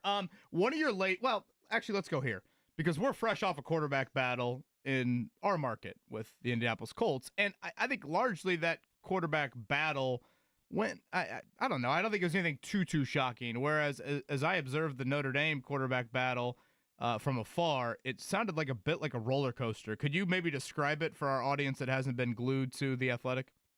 Yeah, it was because I think it started where C.J. Carr felt like the inevitable winner of it, and then as camp unfolded, you're talking to people who are practicing like, actually, Kenny Minchie's been really good, and then you just kept hearing that. So it was almost like the guy who won it, you expected to win it anyway, but how he got there was a surprise. So, what do they have both ready on Sunday night at Miami? I think they absolutely do. They're hopeful that Carr will be able to answer the call and handle the environment and all that stuff. But I think you got to be ready with both. What are they on special teams this year? Not as good as they were last year because they kind of threw a perfect game for pretty much all season. They lose Mitch Jeter, the kicker, who hit the game-winning kind of walk-off against Penn State. Was huge against A&M earlier in the year. So Noah Burnett's a transfer kicker they have coming in. I think what I'm most interested to sort of see in special teams is they're going to stick Jeremiah Love at kickoff return, and that would get you out of your seat if you're a Notre Dame fan to watch. So that's probably the most interesting thing to me on special teams is Jeremiah Love back there. So along those lines, Pete, we know that Jeremiah Love is coming in with a lot of hype and deservedly so. He's been a great player for the Fighting Irish, but you had a piece recently in The Athletic kind of going inside the mind of him. And Great piece, by the way. Yeah, and I guess that's the unbiased opinion of my colleague there, Kevin Bowen. But seriously, great piece to kind of go in depth in what kind of makes him who he is and how much do you think he cares about the Heisman, but more so just for what that will represent from a team standpoint, because obviously being in that conversation, you got to be winning. Yeah, I mean, he cares about it on an individual level. I don't think he's going to come out and tell you that, but you talk to people that know him, and yeah, he cares about it a lot. Notre Dame's going to have to go, 11-1 for him to win the Heisman at a minimum. And how his Heisman campaign, does it get off the ground Sunday night or not? I think it's going to have to be kind of more highlight driven than stat driven, if that makes sense. Like he's going to have a bunch of wild plays, and considering he can hurdle over you or run through you or run around you, like he's very capable of it. But yeah, I don't think people I think people nationally have caught on to him based on the playoff, but I don't think people understand just how athletic and talented he is. I mean, he could start on any team in the country, anywhere, almost at any time. Like he is a absolutely freak athlete. Again, Pete Samson with us here, the pride of DePaul, a DePaul product there. Some rooting interest come on Bell's season, does great work covering the Fighting Irish for The Athletic. One of the other pieces I enjoyed from it here recently, Pete, was, you basically described Notre Dame under Marcus Freeman right now as a durable national title contender. And I think I probably speak for a lot of sports fans. What you want out of your team is how do you have a 7-year window where you feel like annually your team can be one of the last ones standing. Obviously very difficult to achieve. I think in some ways it's become harder in college sports to maybe get there just with how much rosters turn over year in and year out. But in what ways do you feel like Notre Dame has become a little bit more of a constant team up there, top 5, top 10 in recent years? Because it wasn't that really for the better part of the 2000s. Yeah, I think that they've done a good job of getting the foundation right. And, everyone uses the word alignment in college football. Like Brian Kelly used it at LSU was the reason he left Notre Dame. And I think he was in some ways right. Like, I don't think Notre Dame was aligned the way that it needed to be. And from the trustees to the president to the AD to the head coach, I think even to the campus, this is a complicated place with admissions and residentiality stuff. I think everyone at not everyone, but more people inside Notre Dame understand that when Notre Dame football is good, the University of Notre Dame is winning too. And that's not always been the case, but the taste of it last season, Marcus Freeman is somebody that's pretty easy to support around here. That helps. But I think even at the highest level, they looked at it and be like, we want to go for this. Let's not apologize for trying to be great at football and having a high-end academic experience. So that it took a while for Notre Dame to get there, but I do think this is as all-in on football as Notre Dame has been since I've started covering the team. Curious question, a little bit of a different, some changes along the offensive line after some transfers out, believe it or not, but it was a strength and always is a strength, the offensive line, it seems to be for Notre Dame. What's it look like right now? I mean, a lot better than it was last year. They went to A&M with 6 career starts in their starting offensive line. Both their tackles are back. They're good. Their center returns. He's an Indiana guy, Ashton Craig. He's back from an ACL. Billy Strauss is the left guard. He's a captain. So they have 4 starters back. Last year they had essentially 1.5. And then, the question is, their right guard, Gerby Lambert, probably wins that job. He's a sophomore, 6'7", 320, looks like a, power forward, center on a basketball court, very athletic, huge guy. So they should be good. This should be a really good offensive line, and it needs to be good because I think that last year they kind of were bailed out by Riley Leonard's legs a little bit. If they gave up pressure, C.J. Carr, Kenny Minchey, they're not as escapable. So line's got to take a step forward. They have the material to do it. Pete, this is more of a selfish question because I covered him when he was in high school at Andrean up in Northwest Indiana. Drake Bowen named the team captain. How do you view his upcoming season and what could be the jump that he takes? Because I saw this kid, when he played 2A football, it was like good luck. And now I'm seeing him, show up on the bigger stages, obviously coming off that national championship run last year. Yeah, I think he's kind of classic Notre Dame middle linebacker of the last 30 years or so. It's, J.D. Bertrand's with the Falcons, Jack Kaiser, Indiana guys with the Jaguars now. Bowen's like those guys. Is he a freak athlete who's going to cover Jeremiah Love out of the backfield every down? Probably not. But knowing where to be, when to be there, filling gaps, getting everyone aligned. He's kind of a throwback linebacker. And, I think he is in line for a very, very good season. Well, any words to pump Kevin Bowen up and get all fired up for Miami before we move on today? Pete's just hey, as long as the athletic subscription's paid for from a different Bowen account, that's all that matters with this. He's just I just got to get to this creepy Indy interview to preview the Notre Dame season every year. Yeah, as long as look, it's not 2017 again. There's no turnover chain. I don't think that the atmosphere at Miami is going to be as knock you back on your heels as it was. I think it will be loud and it will be intense, but I think Notre Dame is built much better than the last time they went down there to play Miami. And it's just a matter of hey, Carr, let's hand the ball off to 4. Let's take the easy, completions to Reardon or, the other receivers they've got. So if they can get the quarterback just to play a B- game, I think that they will win. But, I've seen quarterbacks go down there and not quite hit B-. Did I see you're still looking for Catholics versus convicts attendees for a potential story? Did I see that? I have found enough.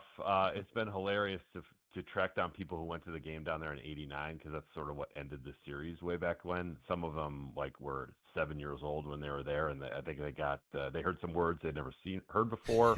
Maybe had some drinks thrown at them they've never had thrown at them before. Kind of a traumatic experience, I think, for some Notre Dame fans back in the day. So, Pete, I do want to kind of go back to C.J. Carr.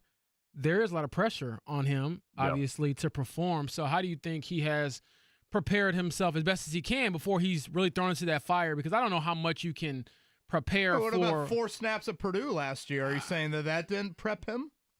I mean, Purdue football last year was, not exactly riveting stuff, to say the least.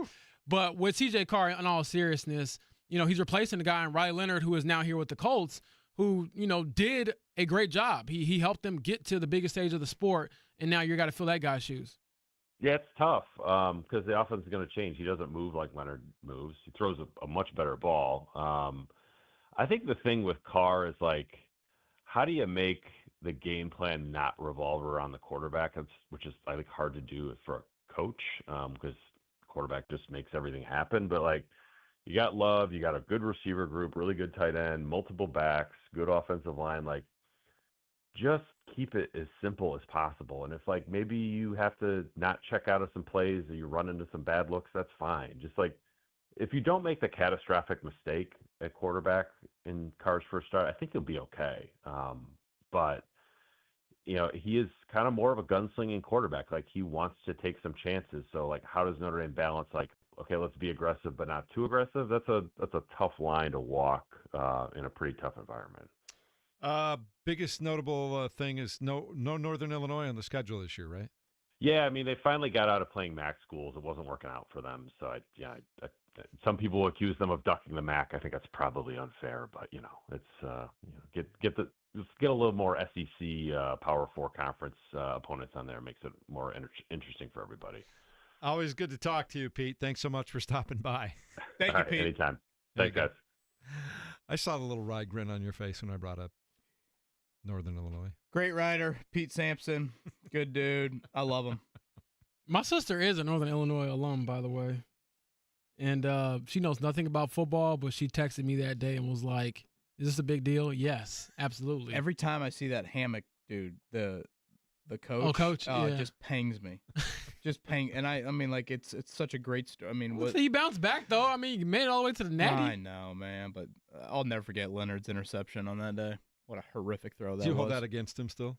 Yeah, probably. I'm about to say, you can see him in a couple hours now. Again, You get that you all ain't got to cleared run up. from nothing. You could get that all cleared up with a quick He did a lot of good conversation. for Yeah, he did. Notre Dame, but yes, I think their quarterback situation from a throwing standpoint will change. I think there were a lot of times last year, especially in the playoffs, where Notre Dame treated Riley Leonard like, remember how the Colts treated Carson Wentz late in the 2021 season? And Notre Dame's like, dude, you're not throwing a consequential ball at all. And so, I maybe we can go down the Leonard route a little bit more. Were you surprised that he threw a couple of really nice footballs in that last preseason game? Very nice. Sure. Again, that's probably important to keep it into context of who the opponent was. All right. Yeah, they're allergic to defense in Cincinnati. And their third and fourth stringers. But some very nice balls from Riley Leonard. Well, that's what I was looking for. Like, is the ball on time? Yeah, I mean, is it where it needs the to throw be? to Treadwell was as good of a throw as you'll see. And that's honestly, I think I said this when he was drafted. There's a little bit of like, at times Notre Dame fans are like, he's the white Anthony Richardson. Great runner. At times he'll throw the deep ball and you're like, damn, there's a lot there. But then some of the misses, you go back to that national title game, part of Notre Dame digging themselves an early hole. Leonard, remember, ran his heart out on that opening drive. I mean, it was one of the more impressive physical efforts you've seen. Yeah. Fourth down conversion after fourth down conversion. Hell, he pukes after the drive. And then honestly, that impacted him the next couple of drives because then he just had some big, big misses on the next couple of drives. Notre Dame's defense is on the field way too much. Next thing you know, you're digging out of a huge hole. And then again, second half, like Richardson, he gets into a 2-minute offense, and he's slinging it all over the field, and Notre Dame's getting back in that game. So it's really interesting how similar those two players are in my mind. It's the Fan Morning Show, 93.5, 107.5 The Fan. Later on today, Chris Ballard going to be meeting with the media just before 1 o'clock. What's the one thing you really want to know about, James? What is the plan for Anthony Richardson? No one can answer that question. They just say, oh, he's the backup. He's one play away. I don't care about one play away. What is his future with this franchise when you drafted him 4th overall 2 years ago, and he is the highest drafted player since Andrew Luck? You got to have a plan for that guy. And if you don't, well, maybe you all should not be in the positions that you're in. Just a thought. Could be the last ever Chris Ballard press conference. It could be, honestly. I'll be late to that party, I feel like. We've said that for how many years now, and he's always back. Keep in mind, there's a change in ownership, and and I'm not saying this jokingly, but I say this with, I think, common sense. I don't think any owner, whether they're family members or not, loved Chris Ballard like Jim Irsay loved Chris Ballard, and that is a factor I think that we have to consider when Jim Irsay, rest in peace, is no longer here. I think specifically I want to hear him talking about how they've completely remade that secondary in the last 6 months and even in the last several weeks, and it's not gotten any younger. Does that indicate? I mean, they're always going to say that they're in win now mode, but it's just very un-Chris Ballard-like, all these moves, and I'm just curious specifically how much input has Lou Anarumo had on that. Yeah, I mean, I think honestly it's I think it is a compliment to Chris Ballard in that he has contributed as much attention as he has to a position group that I think was a huge reason why the Colts did not make the postseason last year. I think too many times there's been a little bit resting on your laurels, contentment, hey, guys are going to grow in the system, et cetera, et cetera. Whereas this year at corner, it was just an absolute 180. Again, some of these guys are getting up there in age. I think you have to acknowledge that. But he has added 2 former All-Pros, 2 former third-round picks, and then we'll see about Mike Hilton, which James had that report yesterday, the veteran corner, who's got probably, 50, 60 starts in the NFL. 56. There you go, 56. Him coming in for a workout today. So, again, in the 9 years of Chris Ballard, I cannot recall one position group he has ever had this much attention to, and it not being a group that you've just simply said all of the guys from last year are gone. Like Kenny Moore, still here. Jalen Jones, still here. We'll see how the practice squad plays out for a few other guys. So definitely, I that is a position group that they've invested a ton in, and I think rightfully so. And I'm sure Lou Anarumo's presence has something to do with it. All right, let's check things down, Mark. Let everybody know what's going on in the world. For 35, snap, hold, kick is up. The kick is good! Good! NIU takes the lead. How did that get in there? Whoops, I'm sorry, Kev. I was about to say, if he punches you right now, I would not be surprised. Sorry, sometimes there's... I don't know how James, that you got and I in the might have system. to look the other way in a moment here and just whatever's No, going to I happen. want to see this. There's going to be some furniture moving up in here. Trying to get him fired up for Sunday. I mean, we got a lot of Mark's teams playing for the actual championship events in their respective sport, right, Mark? You know it. Yeah, that's happened a lot with the Bears lately, Cubs lately. Indianapolis Colts released their 53-man roster, at least the initial version of that roster last night. Just about an hour after the NFL deadline mandated they get down to 53 players. Local cornerback Juju Brents among the casualties yesterday. Could he be brought back on the practice squad, James Boyd? He'll have to clear waivers, which I think might be tough, but some teams might be weary of his injury history, so we'll have to kind of wait and see how that all shakes out. Jelani Woods, Kevin Bowen, does not make the cut at the tight end position. They still keep 4, but he was the odd man out. Yeah, again, no real surprise. Thought Will Mallory had the better camp than him really throughout. So, yeah, we'll see. As James said, oftentimes you get in these situations with former high draft picks of, yes, the practice squad is enticing and you know the situation that you've been in, but also do you view it as, hey, here's an opportunity to go find a fresh start somewhere else. So, again, we'll get clarity on a lot of this here pretty soon. Noon is when the waiver claims get processed, and then we'll hear from Chris Ballard a little bit after lunchtime. All right, we'll look forward to that. In the meantime, the Indiana Fever advanced closer to a potential playoff spot last night with a 20. They've improved their record to 20-18 with a 95-75 20-point win over the hapless, I would say, Seattle Storm last night, who just in the second half were never really even in the basketball game, James. Nope, they got beat down. The Storm was put on them last night. And shout out to Odyssey Sims, who I think had a great game, probably her best game as a Fever member. And they're right in the thick of it, as they've been all year, despite obviously going through some major injuries, one of them being the most popular one being the absence of Caitlin Clark. That was her 16th straight game of not being available last night. Hopefully she gets back soon. But the team is now 20-18, 6th place in the WNBA standings, 3.5 games out of the 4th spot, which Phoenix occupies right now. That would be home court advantage in the first round of the playoffs. But the good news is 2 games up on the LA Sparks for 9th place, and that would be the first team out. They will play in Los Angeles Friday night, 10 p.m. Airtime for the fan pregame show, 9:45. You okay over there? Got some sneezes. All right. Bless you. Aaliyah Boston also had 27 points, 9 rebounds last night. And Kelsey Mitchell with 21 points goes to 770 for the season. That's the most in a single season all time by an Indiana Fever player. I always wonder if you're someone like Tamika Catchings or whoever else had the previous record and you play less games, you tell them like, hey, wait a second now. I didn't have an extra 4 or 5 games. But nevertheless, Kelsey Mitchell, one of the best scorers on earth. Yep, she did it last night. Major League Baseball, nobody winning in our neighborhood last night. Giants over the Cubs 5-2. Pirates beat the Cardinals 8-3, and the Cincinnati Reds swooning now. They beaten by the Dodgers 6-3, just not getting it together. They stink.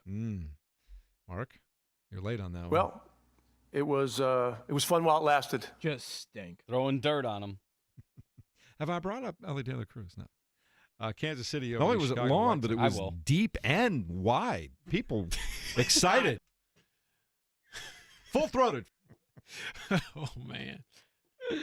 Don't we have a new Kevin Bowen entry in there? He's definitely moving me below the waist and between the legs right now. Thank you, Mark Not Dykton, for right. that. So not right. But what do you mean? I was describing how I was feeling. I was describing the line around the stadium. Wow. That's all it was. Yeah. Very descriptive show today. Yeah. Buffalo Bisons over the Indianapolis Indians 5-4 last night. Indians play tonight at Victory Field, 6:35. A great excuse to go to the game tonight, James Boyd. It'll be T.J. McConnell night. Shout out to TJ, man of the people, someone who will, as Kevin said, slide into first base, hidden ball trick. I believe he would run over the catcher to force the non-out and like knock the ball out of his hand or something like that. He would go all out in doing that. All bunts. Yep. That's a little 8-foot fadeaway. Longer line tonight for TJ McConnell or Bluey at Victory Field? Oh, Bluey. I Yeah, go Bluey for sure. I still go TJ. Come on. Come on. Do you know Bluey's like a global I icon? can imagine that. I A know. blue Australian dog. Man. Longer line than a Bluey, and it ain't close. Oh, With fan respect to hero TJ of I love McConnell. game Bluey, don't get me 7. wrong. What, Kev? Can you imagine a longer line for a blue Australian dog than the fan favorite of a Game 7 NBA Finalist team? There'll be more adults in the McConnell line, I can tell you that much. Fair. U.S. Open last night. Second-seeded Iga Swiatek gets a win in 2 sets. Coco Gauff needed 3 sets, but the number 3 seed in American advances there, as did the number 6 seed Amanda Anisimova, also an American. She won in straight sets. So that's the latest on what's going on in the U.S. Open. Anything else you want to throw in regarding NFL pop culture news, James Boyd? Shout out to the Swifties. Big day for them yesterday with Taylor Swift announcing her engagement to one Travis Kelce. So, as you mentioned in the first hour of the show, I believe, congrats to those kids who are 35. Well, you get to a point, The everybody's kids a for kid. him. Yeah. Happy 55th birthday, Matt Painter, by the way, today. There we go. Yes, only that 55. young man. This is the year of Painter and Purdue up there. I'm telling you, it's going to get done this year. It's my Maybe. bold What's going to get prediction. done? National championship. All right, that would be Let's go. pretty special. I'm excited to watch Braden Smith cook up again. He's such a great college player. Man, is he special. I can't wait. Coming up in a moment, we'll talk more about cuts around the National Football League. I have entered the Fantasy Football League, Mark Dykton. I'm double checking. You've said that before. I have not said that before. Oh, he's in. We'll check it next on 93.5 and 107.5 The Fan.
people already lobbying Mark to get put into the fantasy football league and wondering what they need to do to get through to you. And there's like literally hundreds of these things to go through. Talk to Jeff. Don't talk to me. We got 2 spots left. We'll get there tomorrow, Friday. We'll get there.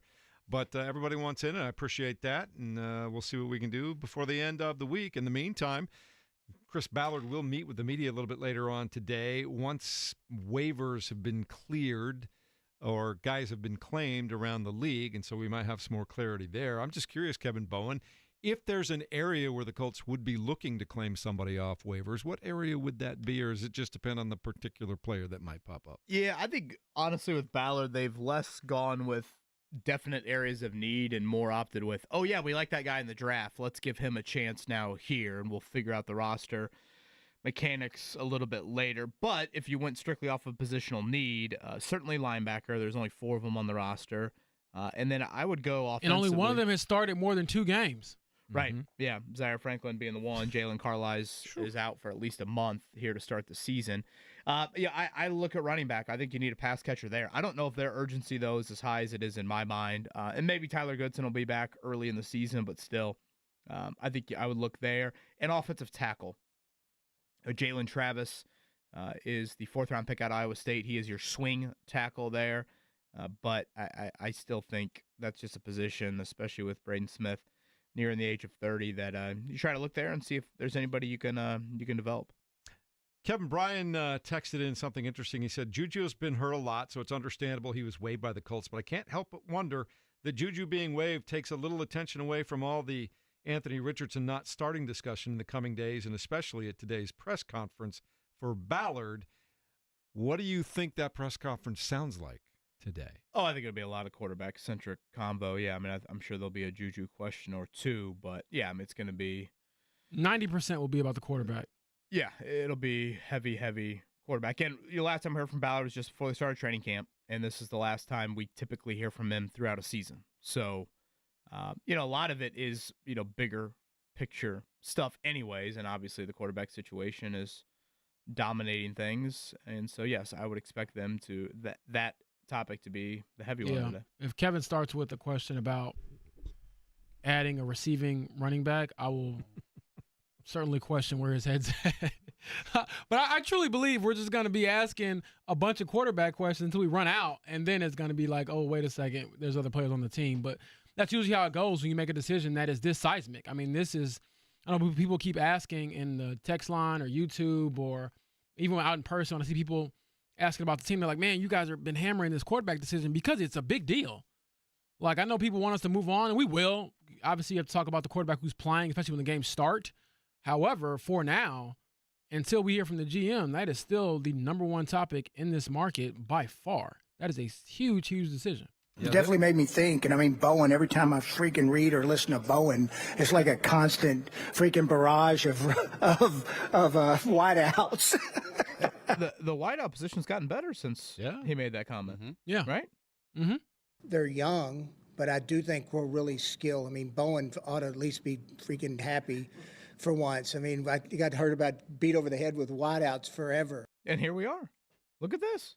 Look at the influence you have. Looked in years. Yeah, got a lot of sway. Look at the there. influence you have. That's probably taking it. Do you think they're in the war room over there on draft day going, what would Kevin Bowen do? They are. Boy, do they have bigger problems. DJ in Indy writes in, and I read this particular one because I've seen this a lot, or a version of this. Please ask Ballard why he thinks he deserves to keep his job after all of this. This was a question that people asked him the last time you had the opportunity to speak to him in the offseason. And given the fact that a 4th overall pick is not going to be starting at quarterback for you, and some of the other guys specifically from that 2023 draft that are just not around anymore, is that a legit fair question again?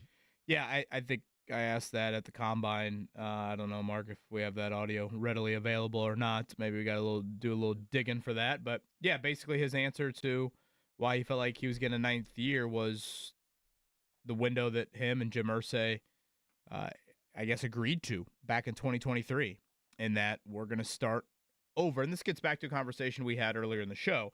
If I were Carly, Irsay, Gordon, I would think to myself, okay, in 2023, there was some sort of organizational agreement between my dad and Chris Ballard that we're going to create whatever, a rebuild project, and it's going to take multiple years. We're going to hire a young head coach, a first-time head coach in Shane Steichen. We're going to end up drafting a young quarterback. That quarterback happened to then be the biggest project in NFL history for a first-round pick. And the thought process was that's going to take some time.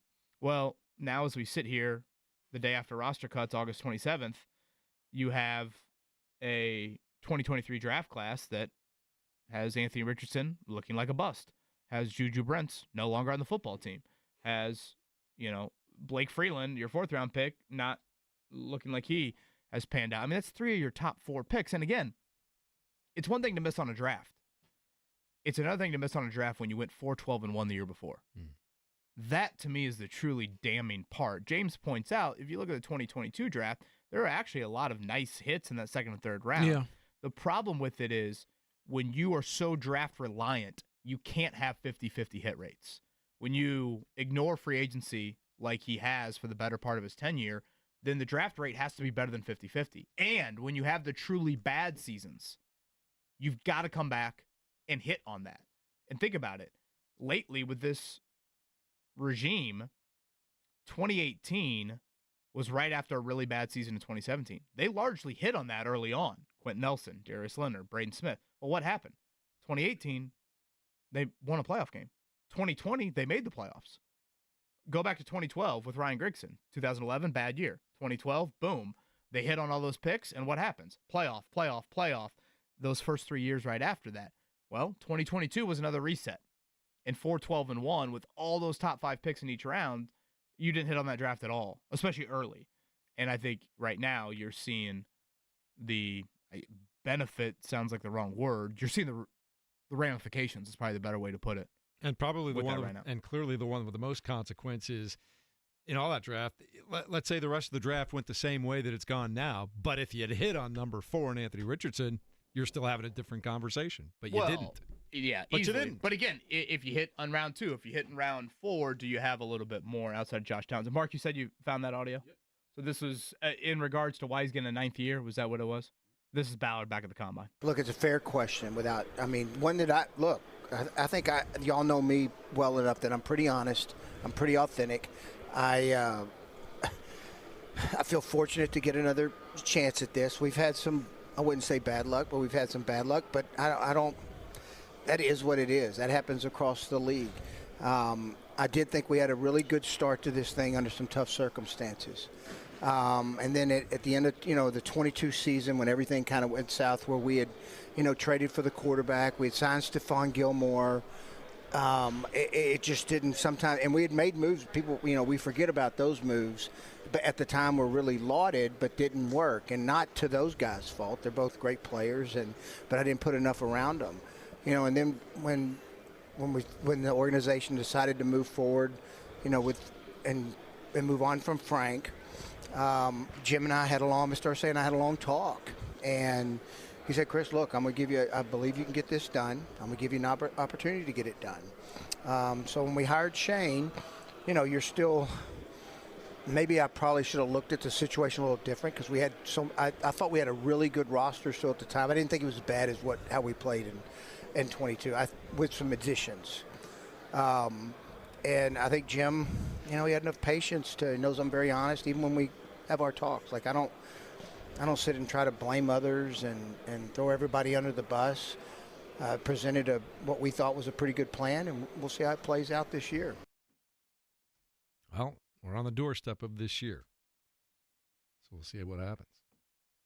Yeah, along those lines, he keeps talking about a plan. The plan keeps changing. It's changed a lot since that moment at the combine till now. And my follow-up would be, okay, what is your long-term plan for Anthony Richardson? And if you can't answer that question, I don't know where we go from there. But then 2, why should anyone trust that plan or even the plan with Daniel Jones when year after year it has been fruitless? It has not produced anything. So that is the question that is the theme of, the theme of the questions I want to get at with Chris Ballard. All right, well, we look forward to that a little bit later on this afternoon. It'll be happening during Jake Query's show. Anything tremendous happens, we'll let you know just as soon as it does. We'll keep an eye on whether or not they sign another veteran cornerback later on today. They're working somebody out. We'll keep an eye on any waiver claims that they might make, and we'll also track some of the just-released Colts and see if they end up somewhere on another roster. A lot to get through today as we continue at 93.5 and 107.5 The Fan.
That'll wake you up if you're not there yet.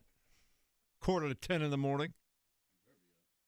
I was going to say, if you got responsibilities, you're up. What time would you normally get up? If you didn't have to wake up for this show, what time would you roll out of the rack? I still get up about 8 o'clock. That's not bad. Yeah. That's not bad. I'm at this point in my life, like even when I try to sleep in, sleeping in is like 6:45. I don't know why. I can't sleep. That wakes me up at that morning in time. Dad gets up, like even days he doesn't have to work, he's up at like 4:45. I'm like, what the hell are you doing? Like, why? No, my dad is definitely that. He retired and he sleeps in. Good for That's him. what I would be doing too. Good for him. Let's go to the phone lines before we get out of here for the day. 239-1070. Dale's been hanging on for a minute. He has a question for us today. Dale, what would you like to contribute this morning, my friend? Good morning, guys. Go Irish. Looking forward to the game on Sunday. Let's go, Dale. Let's go. Curious your take. If Jim Irsay was still alive, do you think Anthony Richardson would be starting? Outstanding question, Dale. It's a question that I don't know if we debated maybe on air, but James, I know we had this conversation, I think, in the media room late last week. Yeah, when you hear the Ballard answer we just played their last segment, to me, did Jim Irsay have the parameters of, hey, if we're going to go down this path, we've got to go all the way down the path. We've got to see it all out. Yeah. You got to play the project out. I think last week we had this conversation. Does Shane Steichen owe it to the franchise to say, you know what? Anthony Richardson's not perfect at the line of scrimmage. He's not. I can't use the Cheesecake Factory menu that I want to of plays. But I wanted this draft pick. We need to see his development. We need to see if the accuracy's there, if he can stay available, et cetera, et cetera. We're going to have to shorten the playbook a little bit, and that's the path we're going to have to go down. So, yeah, Dale, it's a great question. Part of me thinks yes. Yeah, part of me does. And then part of me thinks Carl Irsay is just saying, hey, I'm just going to sit back and watch. And for a year, I'm going to evaluate it, and then I'll make some decisions at the end of the season that I deem necessary. Yeah, I'm paraphrasing here, but I believe right before they drafted Anthony at the owners' meetings, Jim Irsay said something to the effect of, when you go down this path, there aren't any exits for a while if you go down this road, if you go on this expressway with this quarterback. And that's a really interesting, but I think a great analogy. God, that's horrible when you got to go to the bathroom, too. That's the worst. It's like the drive from here to Nashville. But no, once you hit those random Kentucky horse cave, all that. Oh, yeah, but you're looking now, and they're trying to find the quickest exit. So I do think if Jim Irsay was alive, he certainly would be talking a lot to his coach and GM about this decision to move on from Anthony Richardson for a guy who, again, Daniel Jones has not had much success in this league. And that's what they're tying their futures to. So I can't say for certain, but I mean, we have seen Jim Irsay, again, rest in peace, in the past, make a QB decision, which I wouldn't recommend for many team owners, but it certainly wouldn't be out of the question, in my opinion. I think that he was always the loudest voice in the room. I think he was one of those guys that said, hey, it's your job, you do what you think, but here's what I believe. And I think guys took into consideration what he believed, because of he's the owner, obviously, but also I think probably just stop there. No, but I do think football people trusted his opinion as a football person. I think I speak for probably not when they went with Sam Ehlinger, no, and that was no. I think that was just out of frustration. I think I speak for probably 99% of people. When your boss says, "I believe we should do this," you're probably going to go ahead and do that. Exactly. So, yep. I think that's the mode that the Colts are in. All right, so it'll be another interesting day out at West 56th, and we'll find out what the next 53-man roster looks like when it's all said and done. And again, who do you like that, as you said very aptly, Kevin, maybe there's a guy that you really liked in a draft a year or two ago. It becomes available all of a sudden. You still think fits your system better than he probably fit the other system, whatever the situation happens to be. And it just depends on how committed are you to the lower part of your roster that you just selected yesterday, James? Yeah, I know we mentioned earlier, it's a couple of guys that we will probably welcome back to the practice squad. Chris Lamons, Isaiah Land. Jeff, do you want to weigh in with any more that you can think of? No, because I thought, honestly, we had talked about it a little bit last week before I had to go out of town for a few days. It felt like a pretty straightforward roster at that point in time, didn't it? Yeah, and then it wasn't. That's why I was asking. when Like, they I brought gave in- my prediction, No, and but I they brought was in dead wrong. They brought in the corners, and that surprised me a little bit because, as I had said, I was really impressed by what Lamons was able to provide in that second preseason game particularly. And I thought, I left that game thinking, I think that young man just made the team. Next thing you know, they bring in veteran corners again. So who knows? Who knows? That was really the biggest one for me. I liked Jelani Woods. Like, I just liked him, but I totally got why he doesn't fit on this roster right now. So that made sense to me too. Maybe surprised. I guess I shouldn't have been, Kevin, surprised at the number of defensive linemen they kept. I mean, that's even for Chris Ballard, that's a lot of guys. Yeah, that probably surprised me. I was probably more in the 10 camp versus 11, especially the 11th being another defensive tackle. I think sometimes you see teams keep that flashy defensive end that maybe has some traits that need to be developed. The Colts really didn't keep that type of guy. They cut Isaiah Land. I mentioned this a little bit earlier in the show, but again, I think it's one thing that we monitored a lot over the last month, the Colts injury situation. If you look at it right now, the week 1 depth chart that you would have written out on July 27th, that now you sit here with on August 27th, really only one starter is going to miss that game. And that's Justin Wally, unfortunately losing his entire rookie season there. So of all the ups and downs over, where are you at health-wise, injury-wise, this and that, the Colts ended up having a pretty healthy camp. And if you believe Shane Steichen, it sounds like Josh Downs' return is imminent and Nick Cross's return is imminent. And I'm trying to think who else. Maybe Braden Smith would fall into that boat. DeForest Buckner would fall into that boat. So if these guys can get to practice today or tomorrow, or certainly when they get back to work on Monday for their first regular season game, that's not bad compared to a lot of teams around the league. I mean, if you look at the AFC South, for example, like Joe Mixon, announced yesterday that he's going to miss at least a month, if not more. In Tennessee, Tajay Spears, probably not the start over Tony Pollard, but, a nice back as well. He's going to miss a month as well. So, largely the Colts have avoided the big injury. Last year, James, I'm trying to think, Samson Ebukam obviously tore his Achilles. Yeah. You really, and again, Wally was, he was coming on, but it's not like he was a slam dunk to be a starter. So yeah, I think that is some good news from yesterday. Yeah. Another major injury to kind of throw out there real quick would be Juju. Messing up his knee in the season opener. He was somebody you were going to rely on, I would imagine, a lot that season, and he ended up playing just 2 games. I think he'd be here if he didn't get banged up again at the beginning of this year. I think he'd still be here, don't you? Yeah, it's a possibility, but again, his injury history is probably what did him in. All right, so Chris Ballard's going to meet with the media about 12:45 today. Anything big happens from that, we'll let you hear about it with Jay Crow. Be on the air from noon to 3 today, and so we're looking forward to that. And, of course, John will always have his thoughts from 3 to 6, and that's going to be something worth noting to look forward to today. And I think more than anything, what I'm looking forward to is if there are 1 or 2 guys that they claim off of waivers somewhere. Because, again, I go back to what I said about Lamont. It felt like it was a pretty straightforward 53-man roster until it wasn't, and the veteran presence in the secondary was brought in. So we'll see how they all play that out. Feels like they are pretty happy with where they're at offensively on the line, right? I could see tackle, being an area that they look at. And again, so much of waiver claims are about, who did you covet, period. Not necessarily at a massive position of need. And, again, I know the Jack Doyles and the Kenny Moores are the unbelievable stories of finding waiver claims. But guys like Matthias Farley, Pierre Desir, some of these other kind of random Colts over the years, they also found on a day like today. So, yeah, waiver claims get processed here in a couple hours, and like you said, Jeff, we'll hear from Chris Ballard just after lunchtime. Adam Thielen headed back to Minnesota, by the way. Quick trade all of a sudden. He'll save my fantasy team in week 8. They need some help at wide receiver the first 6 weeks or so up there. No question about that. All right, we'll keep an eye on all of it for you today. Stay tuned right here to 93.5 and 107.5 The Fan. For Kevin Bowen, James Boyd, Mark Dykton, I'm Jeff Rickard. We'll do it again bright and early tomorrow morning at